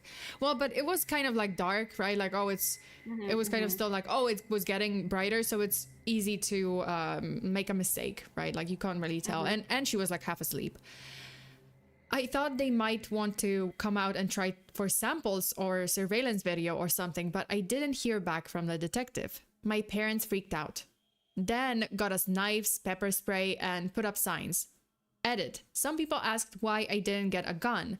I can't remember why I didn't at the time, but I remember it being something I was open to when my dad brought it up. Like, yes, but I guess like you have to like practice first, because it's not as simple as like getting a gun. Like if you've never shot. Like, for example, like I've never shot a gun. So like, if I got a gun now, it's very possible that, if I tried to shoot, like the recoil would probably like hurt me a lot, or, like, because I never held like an actual gun. No, I held a gun, but I never shot it. So yeah. So it's definitely different. Okay. So we learned another tenant had complained that the same morning, I never learned the details, but this idiot was apparently going around the damn complex trying to find a target. The stupid apartment wouldn't let us out of our lease, so we moved to a second floor apartment right above our old unit. Side note, the neighbors who moved into our old unit were horrible, obnoxious tweakers who would... Isn't it like crackhead? Oh, yeah. Okay. So obnoxious tweakers who would do meth and play pitbull, oh God, on repeat for hours, and have knife fights at 11 a.m. on weekdays. Well, I mean, at least the guy wouldn't, the baseline killer wouldn't come back if it was so chaotic. They'd be like, okay. Not a match for him. Like, shit, they have, okay, never mind. There were times I wondered if they might be worse than the actual serial killer who came to my window. So that unit was cursed somehow. Anyways, on September 4th, 2006, they arrested Mark Godau, I guess Godau, or Godau, I think. So that was that his name? Wait, I kind of want to see. I want to see if this was his name. Hold up. Is this a bait? Oh, yeah, okay. Yeah, baseline killer. Yeah. Wait, okay. That's him? I guess that's him. Yeah, this is the guy. Apparently. So, that's the guy. Mark, yes, yeah, baseline. Oh, no, wait. No. This is the serial shooters. Never mind. So, he is jointly known as... Okay, so this is not the baseline killer, I think. No, when you type down baseline killer, it looks, you get these pictures. Wait. Okay, let me see baseline. Let me see what pictures you get. Oh, yeah, it says mark it down the baseline killer. Oh, he is. Okay, never mind then. I thought it was like shooter. I didn't read it. Okay, so yeah, so he is. He is. I think the detective didn't call me back because they were days away from arresting Mark. When I saw his mugshot, I was sick but also relieved. He was absolutely the guy outside my window. To me, he looked like he could be Hispanic. Yeah, that's true. Like if I look at the picture, I'm like, I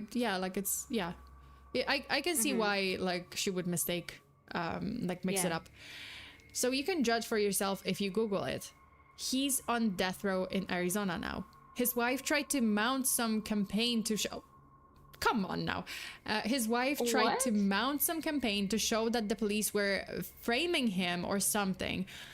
On a personal level, it certainly would make for an interesting coincidence if this poor innocent man who they framed was also whispering like a creep and tapping my window. It would have been, yeah, it's just not, and he's not framed. I can't think of anything more scary than a serial killer tapping on your window. That actually happened to me, and if it happens to you, just scare them right back. Don't be afraid to be downright rude to someone who's injecting themselves into your space. It could save your life if you're not afraid to throw your weight around and tell someone off. Trust yourself. You can still be a kind and generous person and still tell someone to fuck off. That's the article about it. Arizona Republic article, Summer of Fear, Phoenix New Times, Baseline Killer, and all edits. Oh, I wonder what the edit. October 2019 edit. Hey everyone, I recorded a podcast telling the story. Hey! So if you wanna listen to the podcast, vanityfair.com, and you actually can go to the post and there's a link. So if you type in Reddit, I told a serial killer to fuck off, and there's a link. So go support the OP of this post. Yeah. Damn. What? Why? Oh my god. Why did I get all those stories that ended up in an actual case? Oh my god. I didn't know, but well, I mean, the title. You did it on purpose. You just have a nose. You have a nose to the real stories. Seriously. Okay, to be fair, like this one did say, I told a serial killer to fuck off. So, but sometimes it's like, oh, they don't know and they just kind of suspect. Like I had a couple of posts where it's like, oh, I think that he was a serial killer, but I never found out, that kind of thing. But yeah, like this is definitely a confirmed case. Okay, yeah, that's what do we think? Close your windows, lock your windows. Oh my god, yes. Lock your doors, your windows. I know if it's hot, it's unbearable, but just like I think just turn on a fan. Like if you don't have AC, just get a fan. Or AC, it's preferably. It's so much unless safer. You live on on the second floor, that's fine, right? Yeah. Ironically, like I can't really open the window. Like it's gonna be worse if I open the window because it's so humid here that there's no breeze. Like if I open the window, there's not gonna be like, oh, nice and cool air in the morning. No, there's no such thing in Taiwan. It's just humidity and heat. So AC for me. Yeah. You just need to stay with the window closed. That's good, actually. That's good. But wait, you said you live very high, right? Yeah, 13th. Yeah, 13th floor. You're safe. You're safe from a creepy guy knocking to your window at least. Yeah, I think the only thing that I can be scared of is like birds. Like a bird flying into my apartment. Like if I open the also balcony. Saying humidity is pain. Yeah. And that I have the same problem where I am. Yeah. Well, I don't have that. I live in Poland. Yeah, but like it's so strange. Like sometimes, right? Like Polish summer is strange. Like some days are dry, so like hot but dry, so you don't have to worry. Like if you're inside, it's usually like cool. But sometimes there are days like especially before like thunderstorm or something, when it gets so humid. That's the worst. Yeah. And it gets so humid, and it doesn't matter if you're inside, outside. Like it's the same. But I'm always opening windows for a night during the summer. So during the night, the house gets cold, and then I'm closing them for a day. So it's so kind of nice. Yeah, it's more comfortable, right? Yeah. No, like here it's like there's no escaping the heat. Like you literally I have AC like 24/7. Like in the summer, there's no way. There's just no way. Like it's just 24/7. My electricity. You can imagine my electricity bill is crazy in the summer. Unfortunately. I can only imagine. Yeah. Do you have the last story or no? Or let me quickly just. You can send me the link so I can show it to on my stream. I'll send it. Yeah, but the summertime. Also, summertime here is pretty much April/May to September. Or September or October. Last year it was October. It was still fucking hot. Why did I do this to myself? Love it. Love it. Because, like, oh, I hate flying and I actually hate summer. And my mom just goes, "Why did you move to an island that's humid, hot, and you have to go like, oh, half across the world?" I'm like, don't ask me. I don't know. I can't explain this. It was just, yeah, I know. I torture myself. It's beautiful. I mean, yeah, like Taiwan is beautiful, so I guess that's Listen to this one. I, a pizza guy, intercept a kidnapping during a delivery. Oh, wait, I think I know this story. I might have known. Well, oh my god, it's so long. Jesus. Is it? Wait. Yeah, wait, I'm sending you. Yeah. So you can send it to me, and I mean, I don't mind. Like, if you. Okay, let's see. Whoa, it's like a whole book. Yeah. I mean, I don't mind if you want to read it. Interesting, yeah, it sounds interesting. Go ahead. Okay, let me just pop it in here. There you go. What does it mean, intercepted? Oh, like interrupted kind of like stopped basically a kidnapping. Jesus. I'm gonna dive. I'm gonna read all of this. Can we like do half? Yeah, of course. Okay. No worries. Yeah, absolutely. My tongue is gonna get so tangled. Oh, yeah. All right. I get that too. Okay. A pizza guy, intercepted a kidnapping during a delivery. I deliver pizza and I've been having a really busy night, non-stop back and forth without any time to even pause and take a leak. I'd been so busy that I wasn't really really thinking about bathroom breaks, but we're also going through a bit of a heat wave in our area, so I've been drinking a lot of water. All of a sudden, I was driving to this particular delivery. The urge to go hit me. Like things went from 0 to 60 in an instant. Thankfully, I was close to the customer, so could get this one over with quickly. Mm-hmm. Or so I thought.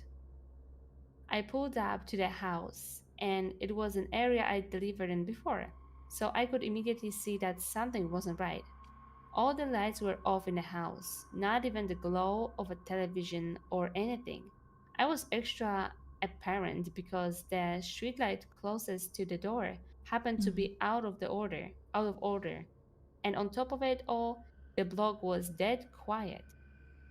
This is a big university area, and obviously there aren't many student rents in July, but there had to be at least one person because someone ordered this pizza. Maybe they just liked sitting in the dark or they were out back in the yard. Whatever. I just didn't want to get out of my car and knocked on a quiet house in the middle of the night around 9:30 p.m. without first checking that I had the correct address and the customers was inside.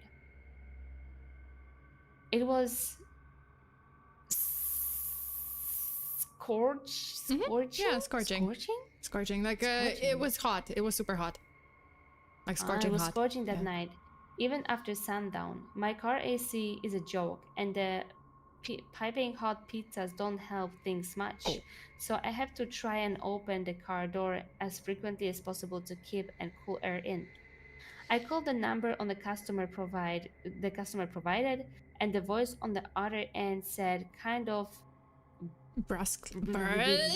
What is that? Brusquely?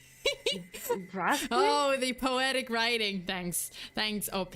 Thanks, Reddit and user. Out of breath. Yeah, I just tried to keep it clear and consistent. Something. Hey, it's your pizza out front, but there doesn't appear to be anybody home. And the customer replied, still gasping for air, "Yeah, I'm not home." What? I had to pee so badly by that point that I was much less patient than I'd otherwise be with a customer right out the gate.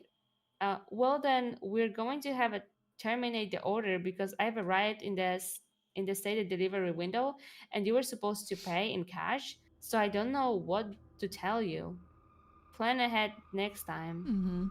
I instantly regretted letting my bladder do the talking for me, as the voice on the other end came through more clearly as a young, bubbly, and very distraught girl who couldn't have been older than 20 or 25.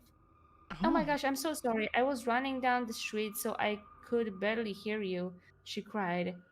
I just switched you out of my AirPods. Is that better? Sorry, I completely lost track of time at work, but I knew you were coming. That's why I'm literally running home right now. Please don't leave. I'm starving and I don't have a car. Seriously, please don't leave. 5 minutes tops, okay? So she was like, she ordered pizza Yeah. before she got home.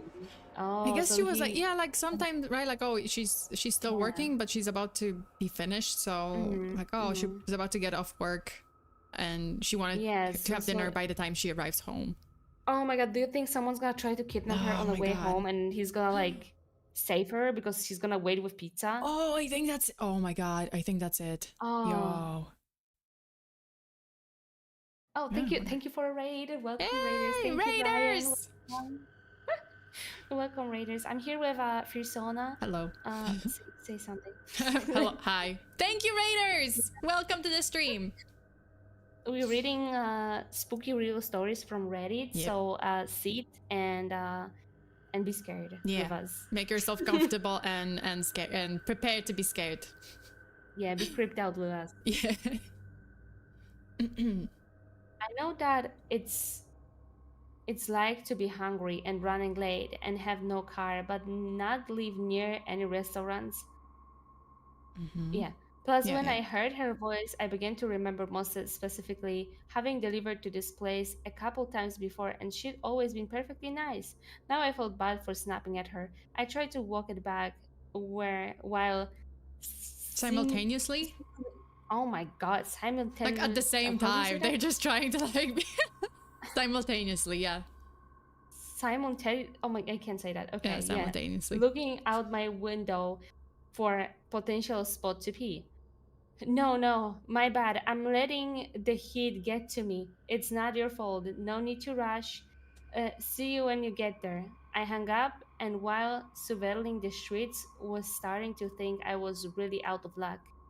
All the other houses had people in them and were close together, so there were no clumps of trees or out of the way patches of land or anything. Of course, I had just tossed my empty water bottle, ew, at the Hey! last delivery because I'm an idiot. Why would ew no?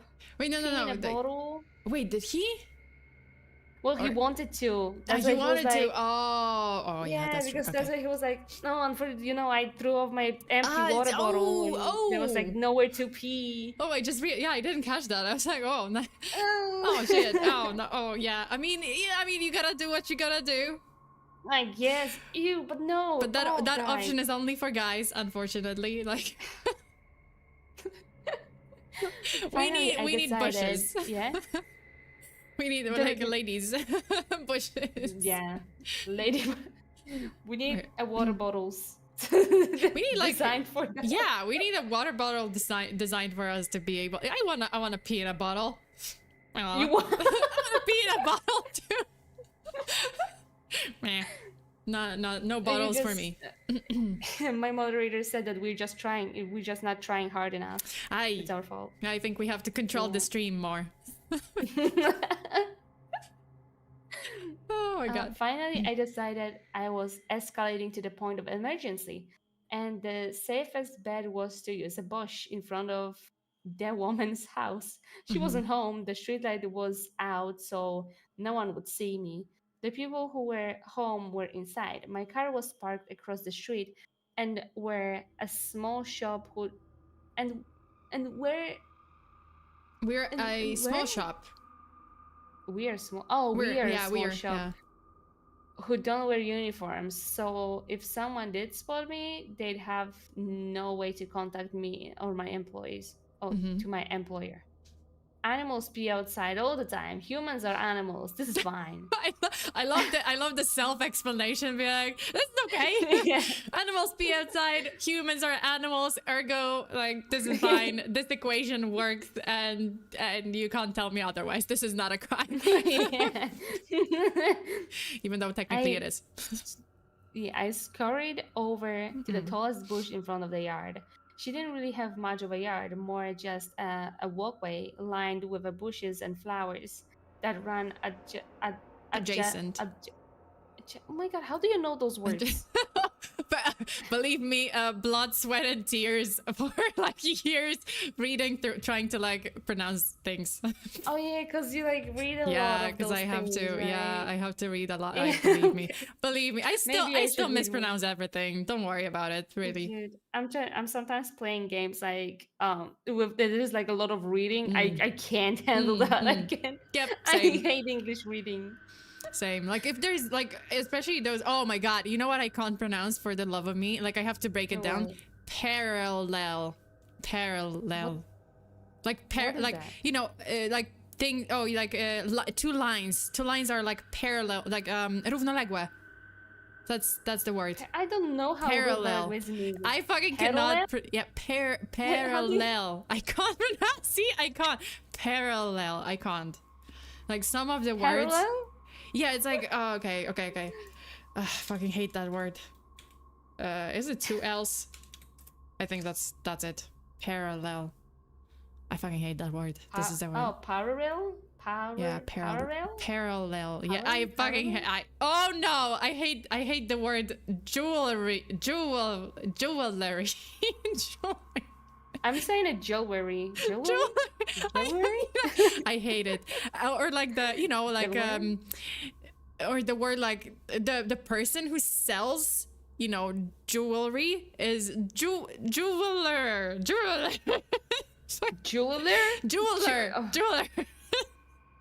I hate it. It's like I have a whole list of words that I hate, and yeah, like parallel jewelry.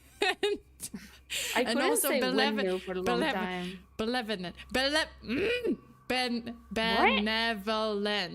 That's another word. Benevolent? Benevolent. Fuck. What does it mean? Benevolent? It's like this word. Oh my god. How benevolent? do I? But yeah, but I like when I try to say it like fast, I usually say it like I can't. I have to say like benevolent because I try to say benevolent.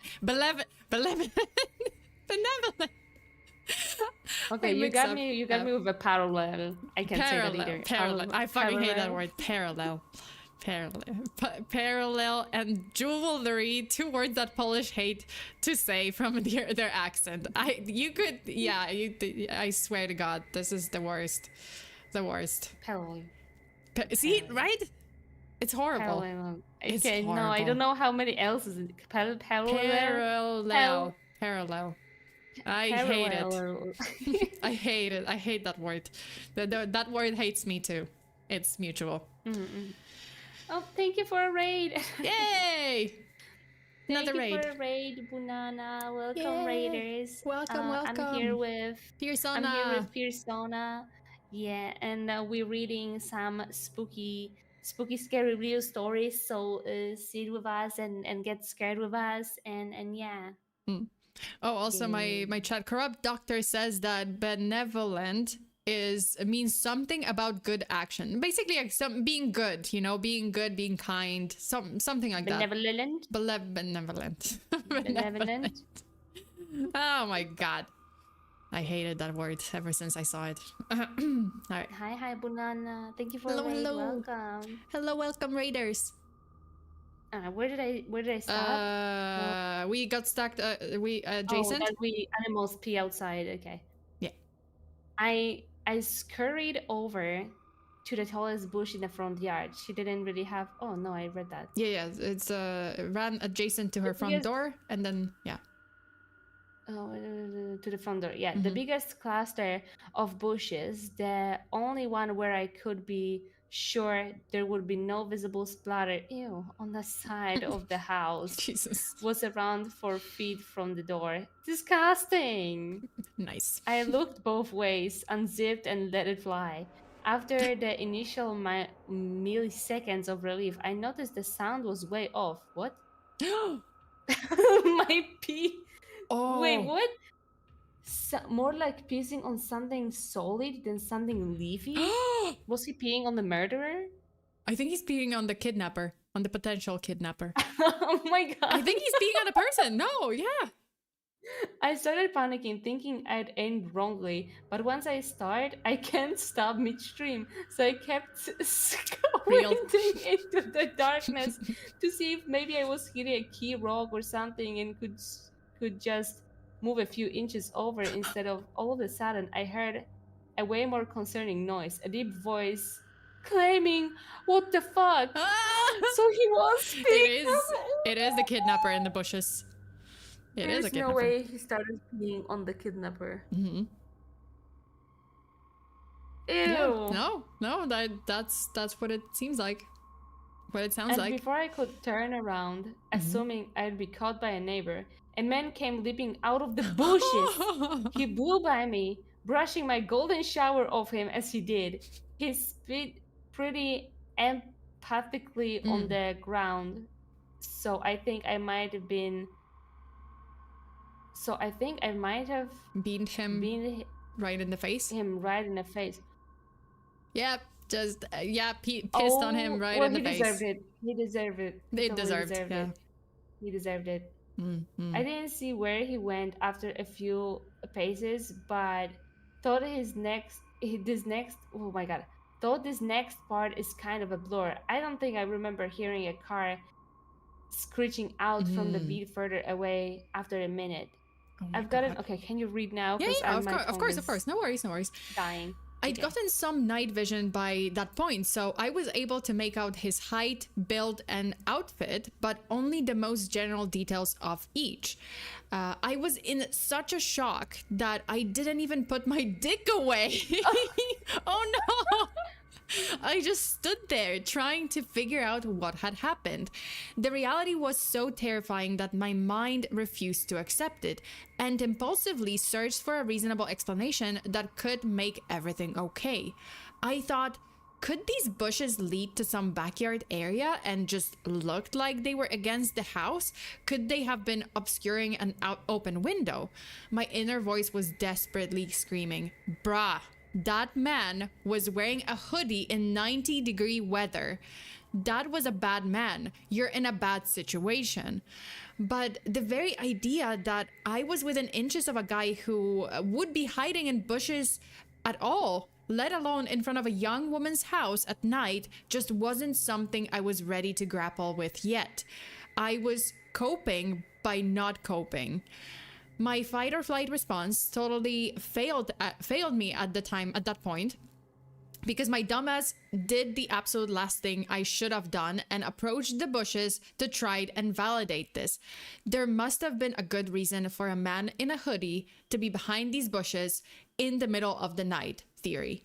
So I walked. No, there's no reason. Like in scorching hot weather in a hoodie. Come on now.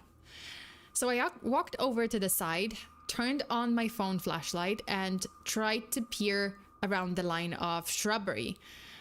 Pro tip: as scary as things may look in the dark, seeing them with a single beam of your flashlight can sometimes make it even worse. That's when I saw the bag.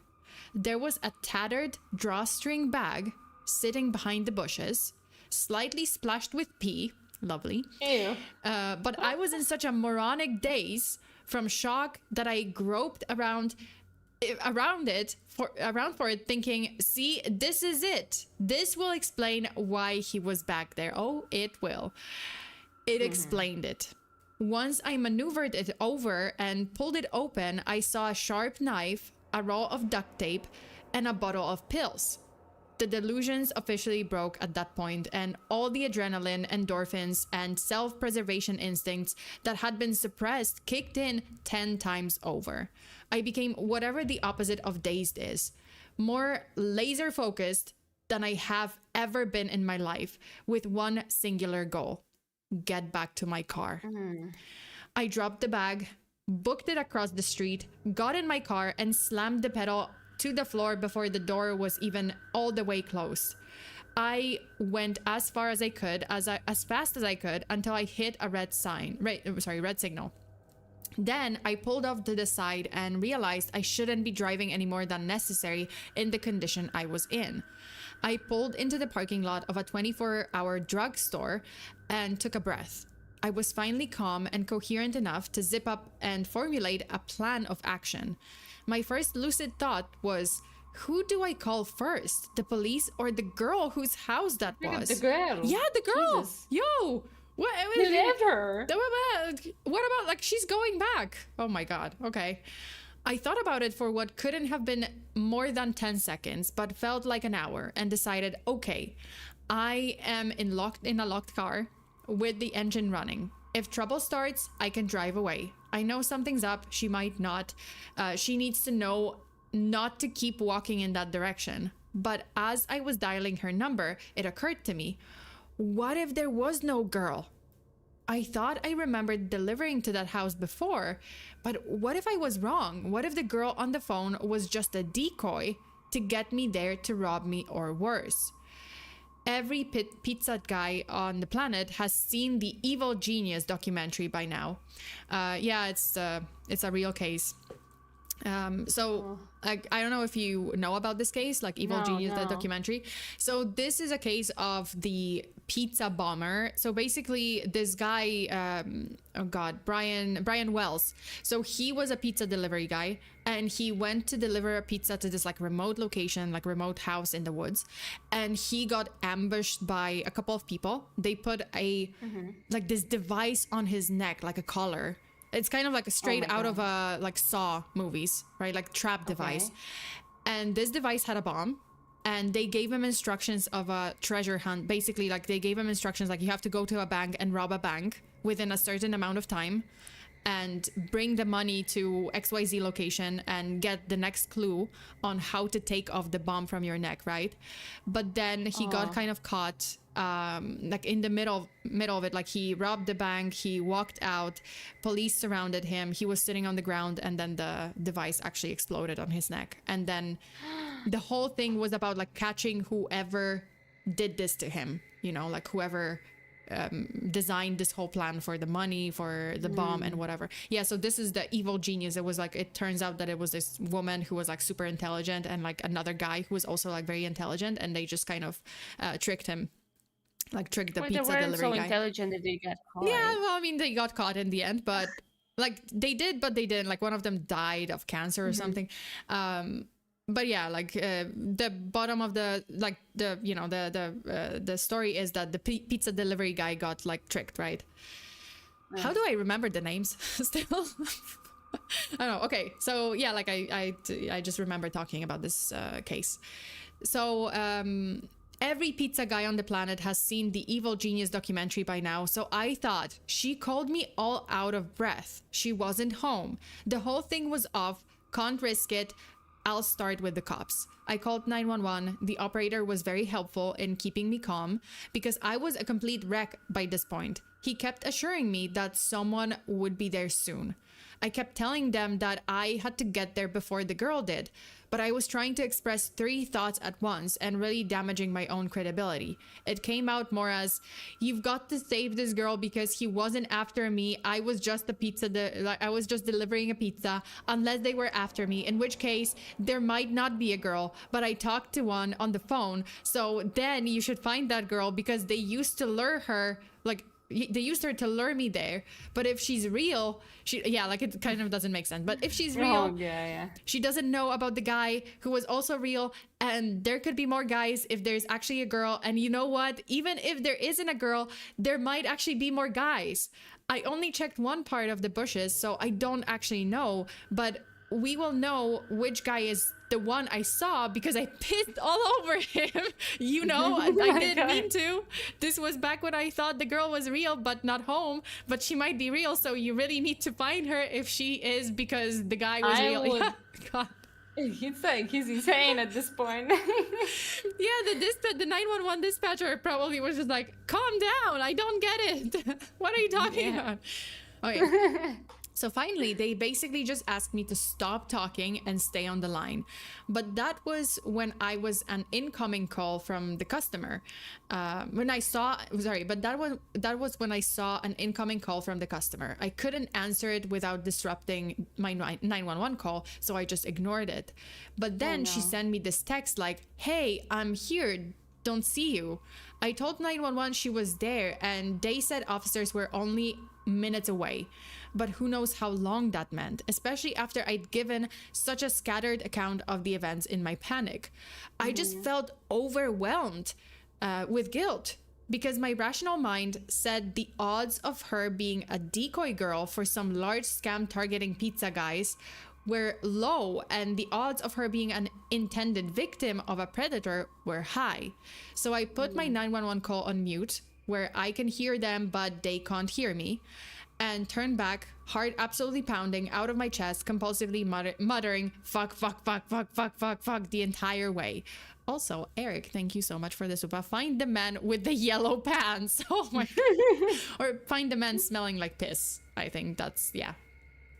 So so then I took 911 off mute and told them I had returned to look for the girl.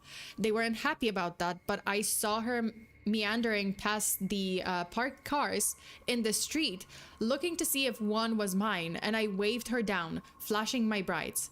She bounced on over to the window of my car, happy-go-lucky. I figured that was a good sign that she wasn't in on whatever this was. But I was so scared to be back in the general area and to not know what had happened or just what was going to happen. I kept whispering, "Get in, get in." And she was like, "Get it? Huh? Oh, you want me to go get the pizza from the back?" It's like, no. I mean, but on the other hand, like as the girl, I would be like, "I'm not getting in your car." Yeah, that's creepy. It's like, why would I get in your car? Like, Jesus. Okay.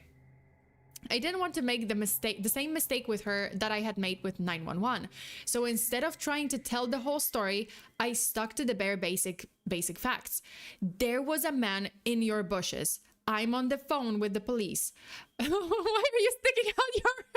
Sorry, I put my hand on my mouth and because I'm listening and I'm just... Perfect moment. It's like, yes. Sorry. No. I just thought, I was like, what? I mean, that's neat. My model doesn't do that. I can't stick out my tongue, so that's pretty neat. Oh, wow. Okay, that's pretty cool. That is pretty cool. I actually thought it was cool, so I was like, wait a minute. Sorry. Okay, no. There was a man in your bushes. I'm on the phone with the police. I don't know where he is right now. Please get in the car so we can lock the doors. I was barely able to get even those sentences out, and I was shaking like I'd had 10 cups of black coffee. I held up my phone with 911 on the call screen to verify it for her. That's smart. At least like she knows that, okay, yeah, he is on the call with 911. I thought that was why she got in the car with no further explanation, but it turns out that wasn't entirely it. You still there? I can still... Yeah. I can keep going. Oh, okay. You go on. Yeah. Okay. You still there? Is she with you? Are you safe? Is anyone there? Is anyone else there? 911 kept checking in, not knowing who the third party I was talking to was. I assured them, and we drove more cautiously this time to a location 911 instructed us to wait and to speak with police after they cleared the area. I didn't actually have to do much after that. The police came pretty soon after. A police car met us. I gave a statement telling them everything I observed, and she went to go speak to more officers in more detail than they needed me for.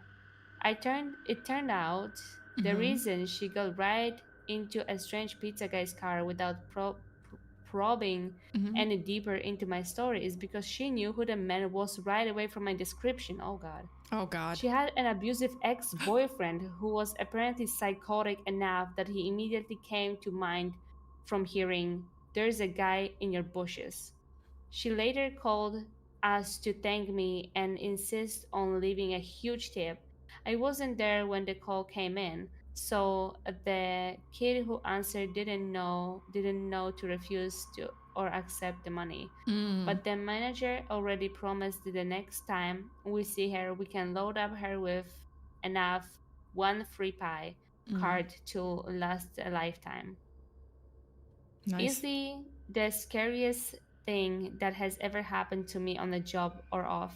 I don't get the chance to tell the story much because I try to avoid sharing it with anyone who could possibly know the girl or know of an event. But I'm still not the same since. Even though I know he didn't even have anything to do with me directly, this truly shook me off to my core. So man in the bushes, let's not meet again. Well, he Oh my peed on god. him, so Oh my god. And Pete, yeah. Like also let's not meet because I peed on you. So yeah. yeah, it's I kind of would be embarrassing. would be embarrassing. Would be a little embarrassing. Be like, hey, I'm Yeah, the but guy who like, peed on you. And they're like, yeah, you're yeah, the guy who but peed on me. wouldn't the guy that was in the bushes like hear him coming though? Well, I mean, the guy in the bushes probably just didn't think to move. He was just like, okay, I'm just gonna stay quiet. Like if I stay quiet in the dark, like the guy is just gonna Oh walk yeah, away, no you one's know? gonna hear. Yeah, no one's Yeah. gonna know, no one's gonna hear. But the guy actually went there, right? Like the pizza guy went there to take a piss. So unfortunately, Yeah. And look at the coincidence. Like he said that all night he didn't even think of a break to pee because there yeah, was no time. But in this house, it went like from 0 to 60 that he yeah. needed to go. Oh, absolutely. Just Pee like angels. yeah, in an instant. I think Pee it was angels. like yeah, a P angel and instantly like it's just destiny, right? Like oh, you were meant Yeah. to save this girl's life. Also, like I mean, Oh at my least God. like yeah, because like good thing that he kind of explained to the girl quickly like what's going on, and she knew because honestly, like first of all, yeah, pizza guy telling you to get in his car. I'm like, yeah, I don't Mhm. in the middle of the night. Like what? Yeah, like what if you abduct me? Yeah. That's the worst. No, I would be terrified. I would never get And in. even if someone showed me, oh, look, I'm on the call with 911, who's to say that it's not your like accomplice that you saved as 911? Yeah. Yeah, because Oh you can my save God. someone as 911 and then it's going to be like, who's going to like look carefully at this? Yeah, I'd be like, I don't know. Yeah, good thing that she knew. Good thing that she knew, but because crazy stories today. Oh my God. We chose some crazy stuff. I swear, we chose some like the craziest stuff ever. I don't think I've had like that crazy of like, well, not story, but the Reddit posts. Yeah. Because like like the cases I cover are pretty crazy. But the Reddit post, I think today's like beats record. It's pretty great. It was pretty crazy. Yeah. So how Maybe did I'm you like lucky. it? I just bring luck. Oh my God, I liked it. I like as I'm saying, I usually just like watch people Yeah. like talking about it. I don't really read myself Reddit with creepy stuff. I don't read in English in general. No, you were fine. It just yeah. But Yeah. yeah, I liked it. Yeah, it I was liked it. pretty creepy, I right? liked it. Yeah. Sometimes I'm watching and I'm like, oh, ooh, and now I'm here. And now you're here. It also feels ooh. Oh Jesus. Ooh. Ooh. Dorothy says fate dictates that he peed on that man in the bush. No, seriously. No, for Yes. real. It was he it did. was a fate. It was fate. It was destiny for him to piss on the potential kidnapper / crazy ex-boyfriend to like, just, get scared, like to scare him off. Nice. Oh my God, yeah. Yeah. Do you have anything to promote? Like any streams today or tomorrow or like, this week or something big? I have only one thing to promote. It's I'm getting a new face. It's gonna be a Ori 3.0 model. It's coming June 21st. Yeah, June 21st. You guys, June 21st. mark your calendars. June 21st. Do you have anything to promote? I do. I have a 3D model coming in a new design. It's not going to be this design. It's going to be a completely new design. New FEARSONA coming in June, probably June 28th or 29th. But yeah, it's 3D debut. If I can figure out Warudo and body tracking. Because so now you guys have 2 debuts to attend to. Yeah, 2 debuts. Yeah.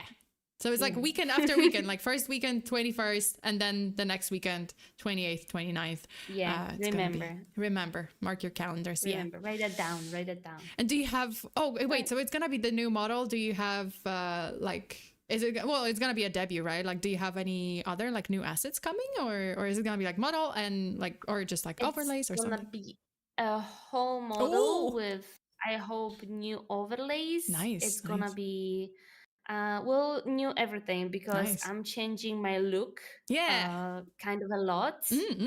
I'm still going to have my freckles, my different eye colors, so don't worry. Still in a brunette, but it's gonna be definitely new outfit, new hairstyle, different face shape. Nice. But yeah. I'm pretty excited. So new alerts, new emotes, new everything basically. Wow, a whole set. Yeah, it's gonna be a whole debut. You guys, you gotta see this. So remember, June 21st, Ari's channel. Yeah. Both YouTube and Twitch. Yes, YouTube and Twitch. And remember also June 28th, 3D FEARSONA. Yeah, also like 3D. I guess I'm gonna have a new background and there's gonna be new emotes.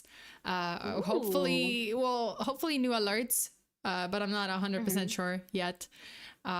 What else? Oh yeah, new chat design too, like personal custom chat design. So that's nice. Yeah. Gonna be very true crimey.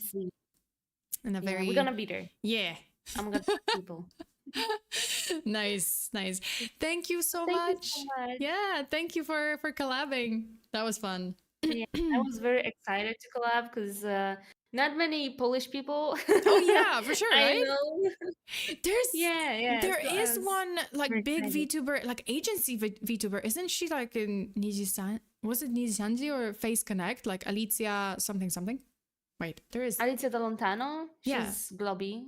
Yeah. Is she? Yeah, I stream with her sometimes. Yeah, she's also Polish. She is also Polish. Because I was like wondering if it's like just lore or is it actually like No. Nice. She's a Polish cow. Yeah. She's a cow and she's Polish. Yeah. I saw it like I saw briefly like some tweet mentioning like, oh, Polish cow. I'm like, oh, I wonder if this is like, like a Polish or like, oh, is it lore? No, yes, she's Polish. Yeah, Poland represented.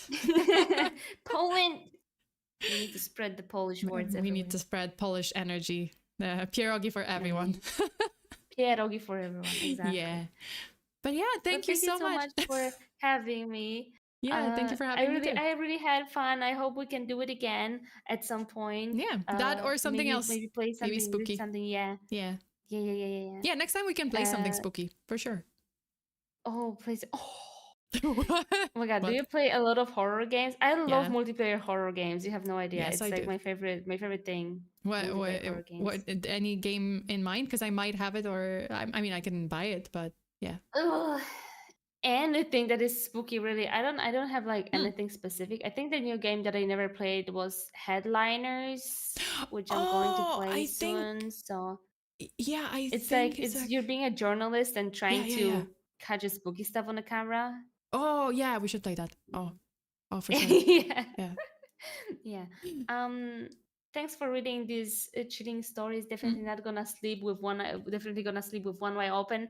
Don't worry, they only in America probably. Yeah. The bad people. Oh wait, but you guys are from America. Oh sorry. Well, everyone sleep with one eye open. Everyone in the States. If you are in the States, then stay safe. Lock your doors. Lock your windows. Sleep with an eye open. A weapon, preferably. Did you notice that all of the things that we were reading were... Oh no, one thing was from the airplane from Britain to somewhere. Yeah. But everything else was like States. So I think generally speaking, like Reddit is a lot of like stories from the States. Yeah, thank you, Empt, for the support and for the support. Thank you. And also Ketsuya, thank you for 5 memberships. Thank you. Yeah. And everyone in the chat. Thank you for please. Oh, sorry. Go ahead. Thank you for reading. Oh my god. Kitsuya with another super chat. Oh yeah, Kitsuya, pierogi with meat, potatoes, or cabbage and mushroom. Cabbage and mushrooms for me. It's the Christmas. For me, only meat. Meat pierogi. Best pierogi. Oh, also like strawberries. Like pierogi with strawberries. Those are nice too. No, No? I don't. For me, Savory. pierogi only with freaking meat, only meat. That's no, for me, like the Christmas pierogi with cabbage and oh mushrooms. well, with cabbage, yeah, they're good too. But They are like good. top one for me is meat for sure. Meat for sure. Yeah, I remember those. Those were good too. Oh yeah. What is pierogi? Dumplings, Polish dumplings. You don't know? Wait, you don't tell your people like about pierogi? I do, but I think it's a new viewer, Corrupt Doctor. Maybe they never heard like in my other streams, but yeah, pierogis are dumplings. Yeah, it's Polish dumplings. It's a Polish dumpling, not any any random dumpling. It's Polish dumpling. Yeah, it's the Polish best thing dumpling. Ever. It's not even like it's weird to refer to them as Polish dumplings. You have to know pierogi. Pierogi. Yeah. That's it. Pierogi. It's not even like, oh, like if you say Polish dumplings, that doesn't capture the essence. So it's pierogi. Yeah, that's pierogi. Oh my god, I can taste them right now. I want pierogi now. Yeah, me too. Oh, seriously, I would. But it's such a bitch to make them because I make them for Christmas and it's like, oh god. It's like. Did you do those? Because like when I was doing pierogis with my grandma, did you have like the special glass that you were using to cut out the circles, or did you have actually the form to cut out the circles? Oh no, my grandma would like she has a special glass. Like, oh, this is the perfect size, and this is glass. Yeah, I was always glassing the how's it called, the dough? The dough, yeah. Yeah, I do the same. Like I don't have like a cut out like form. I usually like if I make pierogi, I just grab a glass and it's like, oh, it's easy. Like a wine glass or something. Yes, it's perfect. It's perfect. Yeah, my grandma would just like grab a wine glass, be like, oh yeah, this is the perfect size. Or like a normal glass too, like some kind of normal glass or wine glass. Usually like that was the perfect size. Yeah. Oh yeah. Wait, remember when she made cookie? Oh god. I made like cookies, like I had streams where I had like I was making cookies or cake but without a recipe. So like I couldn't look up any recipe. So I was just like completely like improvising. Yeah, I did. I made some mistakes. This was How did it go? Oh god, it was horrible. It was horrible. Like I baked, quote unquote, like baked the cake. Well, quote unquote the cake, and it just came out as like just blob, and it was falling apart. And it just like didn't cook properly, so it was horrible. Oh Lord. Oh yeah, the gummy worms. I also made cookies with gummies. Yeah. Yeah, I literally like because I think it was like a challenge, and like Chad just told me to add gummy worms into the cookies, and I did, and it just melted, and it was horrible. Oh, ew! That doesn't sound too good in a cookie. Nope, no, it wasn't. I had to try it. It was horrible, but oh well. Like it wasn't. I think I memorized how to make an apple pie. Like I know the recipe. Like it's in my head. Oh. Yeah. Nice. My mom showed me, and now I'm like, I'm the master of apple pies. See, I'm jealous. I can't. I messed it up even when I was looking at a recipe. I was like, I was trying to make something like some cookies or some cake, and in the end, I just messed it up. And I had the recipe in front of me, so I don't get it. Horrible. Oh, I know what I messed up. You know how there's like, like just kind of cream inside or like frosting. And I was making that frosting. It just said like, oh, XYZ grams of sugar, right? To the frosting. Oh, no. I just took normal sugar. I didn't take powdered sugar. No. So it just like, and I kept like mixing it. And I was like, why is it not melting? Why is it not like dissolving? It's like, yeah, idiot, because you didn't take powdered sugar. I'm such an idiot. Yeah, I was just like a normal sugar. I was like, oh, what? And then I wonder, why is it crunchy? It's like, yeah, because you didn't take powdered sugar. Yeah, like, why is it crunchy? Gee, I wonder why. But yeah, thank you so much for today. I'm not gonna keep you. Do you have any other streams today? Like any more streams? Or no, just... not today. Not today. Tomorrow, probably tomorrow. Tomorrow, the day after. Yeah, I'm streaming every day except Fridays. So I'm trying to stream every day at 9 p.m. PST. Yeah. Yeah. I used to stream a lot of horror games, but but now I don't stream that many horror games. I'm trying to come back to it, but like I'm too scared. I don't know just which game scarred me, but like at some point I just stopped playing horror games. I couldn't. I can't handle them. Yeah. No, to be fair, like it's good to take a break from like horror content sometimes. Oh, like, yeah, oh, it just is. take a break. It's been a long break, but yeah. But it's okay. It's okay. Just take a break, then go back to it. Take a break because it can really mess with you, especially like if you do it all the time. Yeah, I don't sleep. It does mess with me. I don't sleep. Yeah, I don't because I do it all the time. So yeah.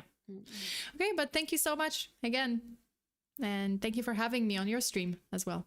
Oh my god, thank you for having me. I was so excited about our collab, really. Yeah, I was excited too, finally, because I was just like, first Polish VTubers collab on my channel. Yeah.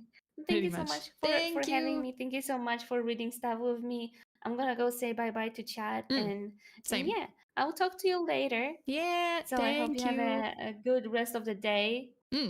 Because I believe it's morning for you. It's morning for me too, but I'm gonna probably go take a nap because it's actually no, wait, it's afternoon for me. For me, it's like 3 p.m. now. Oh, it is? Yeah, it is. Oh, nice. Okay, yeah. So have a good rest of the day, and I'll talk to you later. Yeah, thank you. Bye. Bye.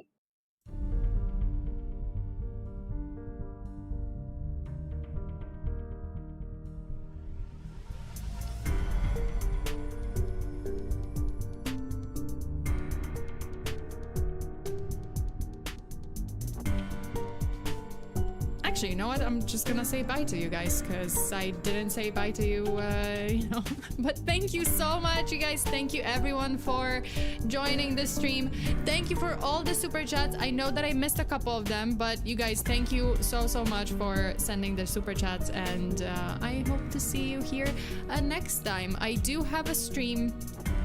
I believe it was supposed to be, it might be body cam footage, like body cam videos, sometime on Friday, so Friday 6 p.m. Pacific time. Then we have a Patreon hangout at, I think on Saturday, also 6 p.m. Pacific time. So you guys, I am gonna be on a call with my Ruby and Diamond tier members. We're gonna be watching the Night of the Living Dead here on YouTube. And then another crime case, and it's gonna be MLP, My Little Pony Murders. You guys chose it, and I'm gonna cover that. So yeah, thank you so much for another amazing stream. Have a good night. Stay safe out there.